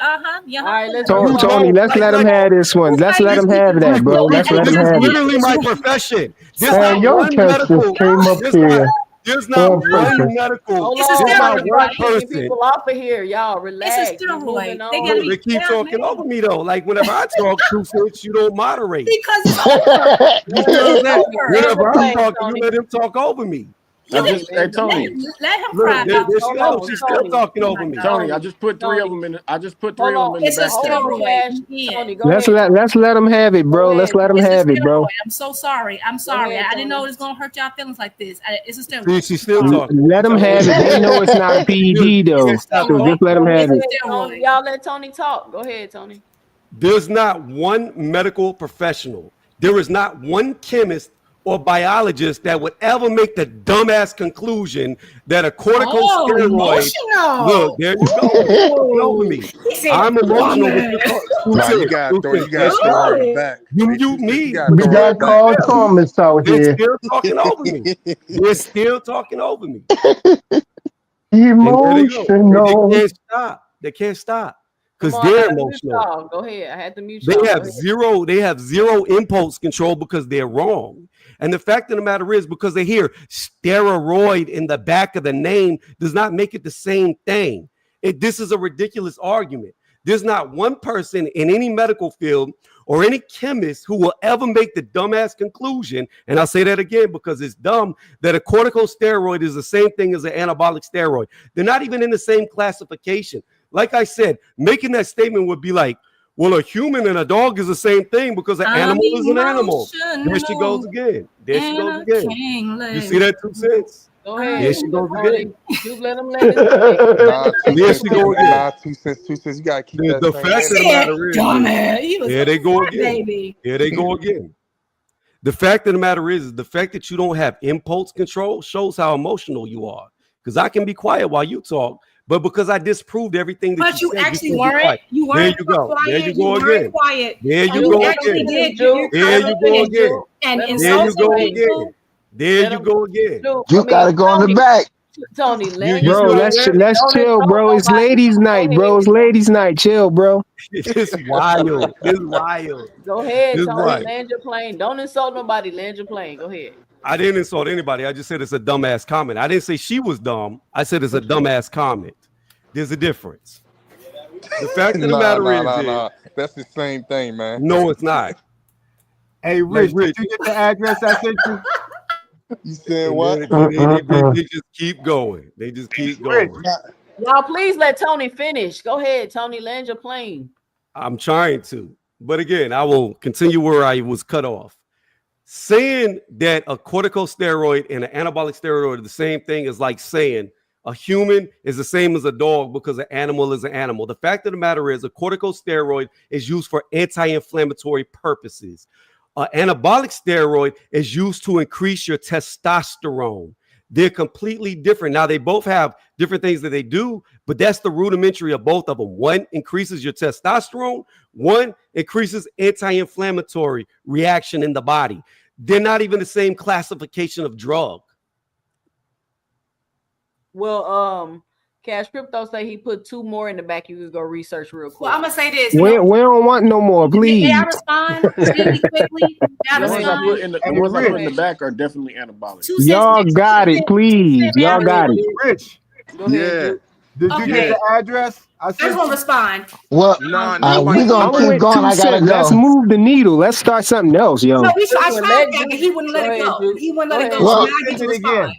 I'm gonna still go if we gonna keep going with this. No, because I get to respond. So again, the question was there a steroid created after 2003? There was in the discussion. He didn't go into all this. I get you saying, oh, but the human and the duck ain't the same. And I get it. Jimmy jumped the moon. I get it.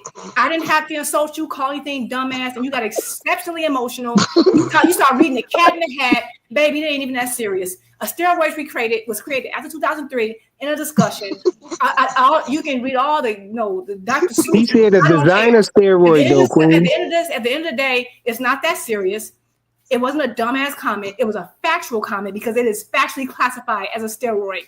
The end. All the emotional stuff is unnecessary. It's Friday night. We're having a good time. Relax. I'm done. Now we can move on. Let me say something. But you get the last word though, Queen.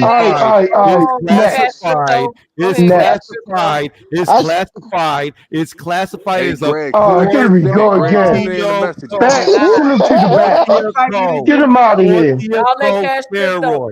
Tony, hold on. It's Cash Crypto on Cash Crypto. Go ahead, Cash. I'm gonna just say this, like about what Victor said to me. It was just like him kind of muddy in the water because if that whole Balco, if the dude didn't, whatever trainer told on all that list of athletes that end up making Conte tell on some more or whatever, if that dude never said, if that shit never happened, there's a good chance we wouldn't even know about the clear. So I don't care if hypothetically he thinks there wasn't a new one made since then. There could have been other ones made back then that he still had his hands on that they never got out to where they would come up with some tests to find the motherfucker. So what he said is kind of irrelevant. You know what I mean? But the point was that he wasn't lying. No, bro, I just told you I put some in the back of the chat that are definitely made and found after 2000. So he yeah, but what you just based on what you just said though, he probably didn't know. Oh You know what I'm man, saying? come on, let's not do this shit again. Come on, we going on to the next subject. Hey, can I? I'm trying to figure out why y'all so Frequent is mad. right though. Frequent is right though. Frequent is right. What's up, Rich? Frequent is right. Frequent is wrong like boxing handcuffs. Hey, y'all got us one at a time. What's up, Rich? All right, I just wanted to say this. Can we please go on to the next topic, man? Because people getting really crazy on this panel right now, man. They, people jumping in front of people talking, people making dumbass comments. Let's just go on to the next subject, man. I agree, especially since it's banned out of competition. But let's go ahead and move. No, I was only gonna talk about the rematch. Have y'all seen? Hey, Greg, put it in the messages. I just sent it. Rich, was competition. that I you absolutely that agree. posted that? That was you that posted that rematch stuff in here. What rematch? You said what? Yeah. I posted that. I also posted something on Jab. I don't know where she went. Did she go somewhere? I posted something on her thing too that we need to talk about. How David Benavidez keeps saying that he's on the right side now. He keeps saying I'm on the right side, right? What's that mean? I'm with them Riyadh now. side. He with Turkey in them. I'm with the right people now. He keeps What you saying mean that. he with the right people? He saying he don't got no more beef. He's strictly Turkey now. I don't know why. Wait, can I talk? I don't know why he keeps saying that. All he keeps saying is I'm with the right people. He keeps saying Riyadh. I'm with the right people. I'm going to get the best fights now. That's what he keeps saying, and that's all through the whole video. He keeps saying that.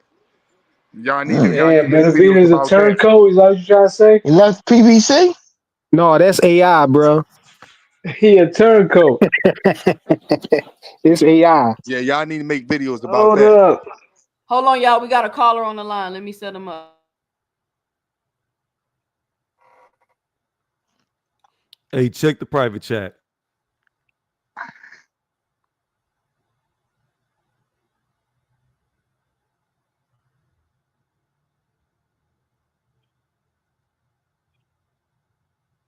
All right, y'all put a 1 in the chat if you could hear the caller. Caller, what's your name, where you're from, and what's your 2 cents? What you got for the show? This paid 2 cents. What up? What up, Pate? I ain't got too much. I wanted to jump on the panel, but everybody keep taking the spots. But I was gonna say, bro, why Tony so emotional with a female? That's one. Second, why is Terrence? I think you owe the debt, bro, and you've been ducking and dodging. So when I'm able to get on the panel 2 cents, I'll go back into what we all was actually talking about. But I really couldn't get up there. That's all I got to say. Let him know I'm gonna jump off. I'm gonna jump off right now. He can get on. Salute everybody. All right. All right. Salute, Cash.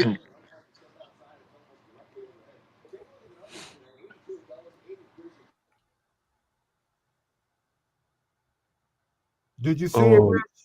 To answer Yeah, I his see question. that 2 p.m. right? Yeah. Yeah, I'm. But so anyway, on PBC, Hold I on. seen that they Can no, I hold answer his on, question, Tony. 2 cents? Hold on, Tony. What question? Nobody asked you a question? Yeah, he did. He literally brought up my name. Go ahead, Tony.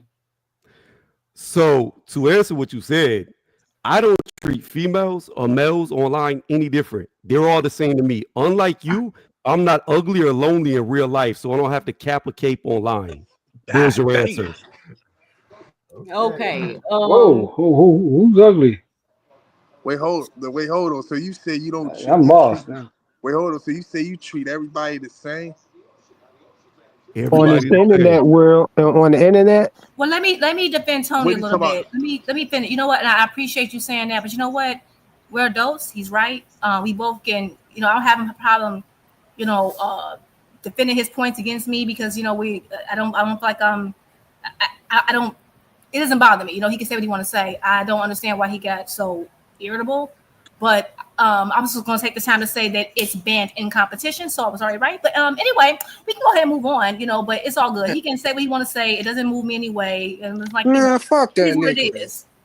Come on, y'all. We rather You trying to want move to argue with a on. female? True that. We moving on, and I'm trying to talk about the Tank Roach rematch. I seen PBC posted, and they asked, "Who do you think won the fight?" So I clicked who I thought won the fight, and it was 50-50. So this rematch is going to be huge. I'm telling y'all, it's going to be 50-50. It Wait, was what It's rematch? What going to be rematch you huge talking in about? 2027. That's people's the opinion. Lamont Roach Tank rematch. Clearly, they're about to make the fight. They're about to announce it.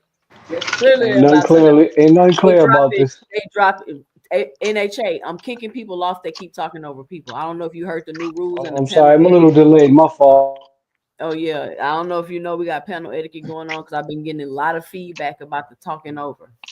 Can you put some water here?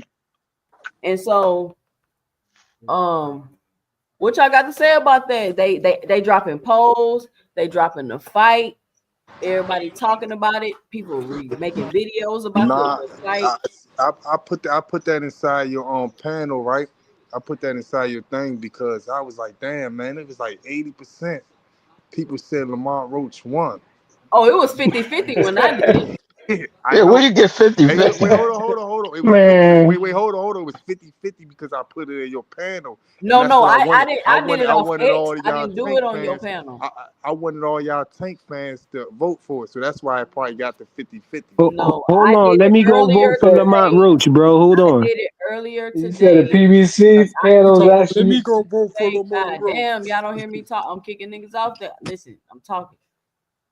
I did it earlier today when I was scrolling on my X. That's when I seen it. So it was way before you put it in my panel, or I didn't see it in my panel. I was on my X.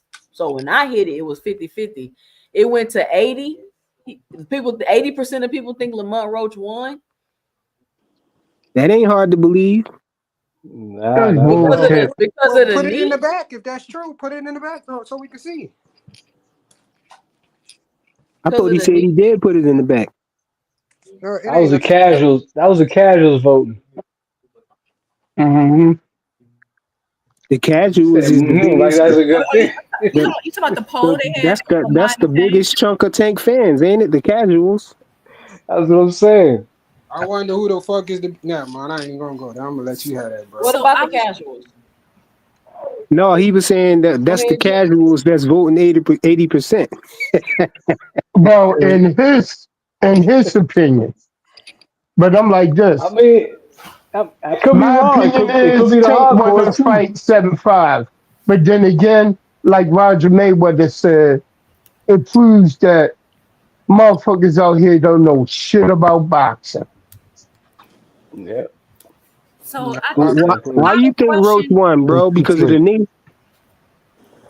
2 cents. Can Nobody you do me said a favor? Roach won. He never said. Go ahead, Juke. My only question was, okay, so I know you said they did a poll, and I think I did see it on YouTube, right? Are we talking about the YouTube one? I seen it on I'm X. talking about the YouTube PBC On one. Twitter. I'm talking about what PBC just put up. PBC Okay, put it up, got and it. they put it up, and it was Yeah, you gonna majority lie of the too. vote with Roach, and that was on PBC. I Fam. know. I know PBC's putting Yeah, the so poll out. I'm just saying, yeah, but so they put it that's out. what I was saying. Right. Hey, 2 What I'm cents. saying is that the point I'm trying to bring home is that so I remember like a little bit after the fight, like when the fight first happened. I haven't checked recently. I've been busy, but I know that like when PBC does those polls, they do them on different platforms, and just something I've noticed. And I'm not saying, I mean, people can believe how they want. That's fine. I noticed that the YouTube results and the IG results and the Twitter results and the Facebook results always differ. I just want to take that into account because I remember because this is not the first time they did a poll for the same exact fight. They did it, like I think maybe a couple weeks after, maybe a month after. I can't remember exactly when. And the YouTube did have Lamont winning, but the IG had Tank winning. So I think it just depends on it really varies. Platform. But yeah, it depends on the platform, Yeah. and that's just something that's kind of a state that's kind of makes sense because I don't know what people do for work, but if you ever It's put something cool, out, but I bet all Right, them damn right, Roach fans that just came out of nowhere gonna turn right. on the spot. And Hey, and 2 I and cents. I understand what you're saying, Juke, but that's the reason why I said it was on a PBC platform. I ain't say it was on no knockout platform, no 2 cents platform, and all that type of stuff. I oh said a no, definitely, PBC. I got what you were I said saying. a PBC platform, and it was majority Lamont Roach. Right, and that's What what I'm that saying. mean? But It's official, what bro? I'm saying is that I PBC don't know. I don't know platform. what that means. I just put it up there. I was Oh, like, that What I'm mean damn, man. they I thought, starting to promote. what I'm saying is yeah, that yeah, yeah. PBC has multiple platforms. Like every company has a platform on YouTube. You'll have an account on Twitter. Some have LinkedIn. I get it's a PBC platform, but PBC has a platform on most. It's not their website, right? They put on Yeah, PBC's page on YouTube, put the poll out. yeah. PBC's page on IG puts the poll out. Right. They work. That's what I'm saying. I'm saying the results tend to differ, at least from the last Oh, poll. I haven't seen okay. everything. That's all I'm saying. It's still I'm about to PBC look it platform. up. I'm about to look up Hey, the 2 poll right cents. now. Can I say And, Hey, 2 something? cents. Can you Can I please Go say share ahead. my something? screen, 2 cents? Can you share Hold my on. Here screen, we 2 cents? go. Hold on, Tony. Hold on. We talking about this right now. Give me 1 second. So look, I looked it up, and it says 61% Can you throw it on the screen? believe Roach won by decision. Damn. and But the reason that was 3 days ago. and the reason why I say PBC, and it's another reason why, because a lot of fans is on PBC, so a lot of fans got it That's first on their even better, notifications. y'all. On their That's even better notifications, a for the lot of fans rematch. got it first, and I guess they picked Lamont Roach, and he not even part of PBC. No, I get That's it. I'm cool. saying, but I'm PBC cool for has you. more than one platform. So I'm saying it's not. all I'm So saying is what you that the trying to say though, Rich? I'm just saying people can't be biased or hating on Tank or whatever You case know may what Who be. Rich said? trying to Wait, say. hold on. Regardless, Let me but this the thing though, y'all Rich. jumping No over matter me. what we Y'all say, jumping bro, over at me the when end of I'm the day, it's still a draw. y'all Hold on, Y'all what is jumping talking this? over Hold that on, y'all. man. Hold Let that on, man jumping y'all. over talk. me Hold when on. Let Rich y'all finish. talking over me when I'm So talking. emotional. Y'all Go ahead, talking Rich. over me, man. All right. So all I'm saying is that I hear a lot of people quick to say that oh, you hating on Tank, man. Y'all just hating on that that y'all think Lamont Roach won and all that stuff. Nah, it's a lot of Tank fans. You know what I'm saying? Real Tank fans and people that watched the fight was like, damn, man, Tank lost. You know what I'm saying? Right. That's the case. Even though it was a draw, it's So if you definitely a don't think draw. he lost, you're not a real Tank fan. It's definitely a draw. We not gonna get it twisted. It's definitely a draw, but nobody not hating when they say Lamont Roach won. I'm not mad Bro, Yeah. I at it. No. think all Hey, them Rich, people let me hating say on So something. Tank, y'all bro. surprised though? Y'all surprised that the casual fans actually believe that Tank lost? Why they Y'all gotta see be the casual reaction? fans now? I'm Nigga, just it's not saying, y'all see the reaction, man, when you casual know, saying at fans the is end the of the ones fight, the casual they fans But was is the that's not ones the booing that's saying same Tank. Tank outcome, lost. though, bro. It The don't matter what casual they say. fans is the ones that Can saying I Tank say lost. something?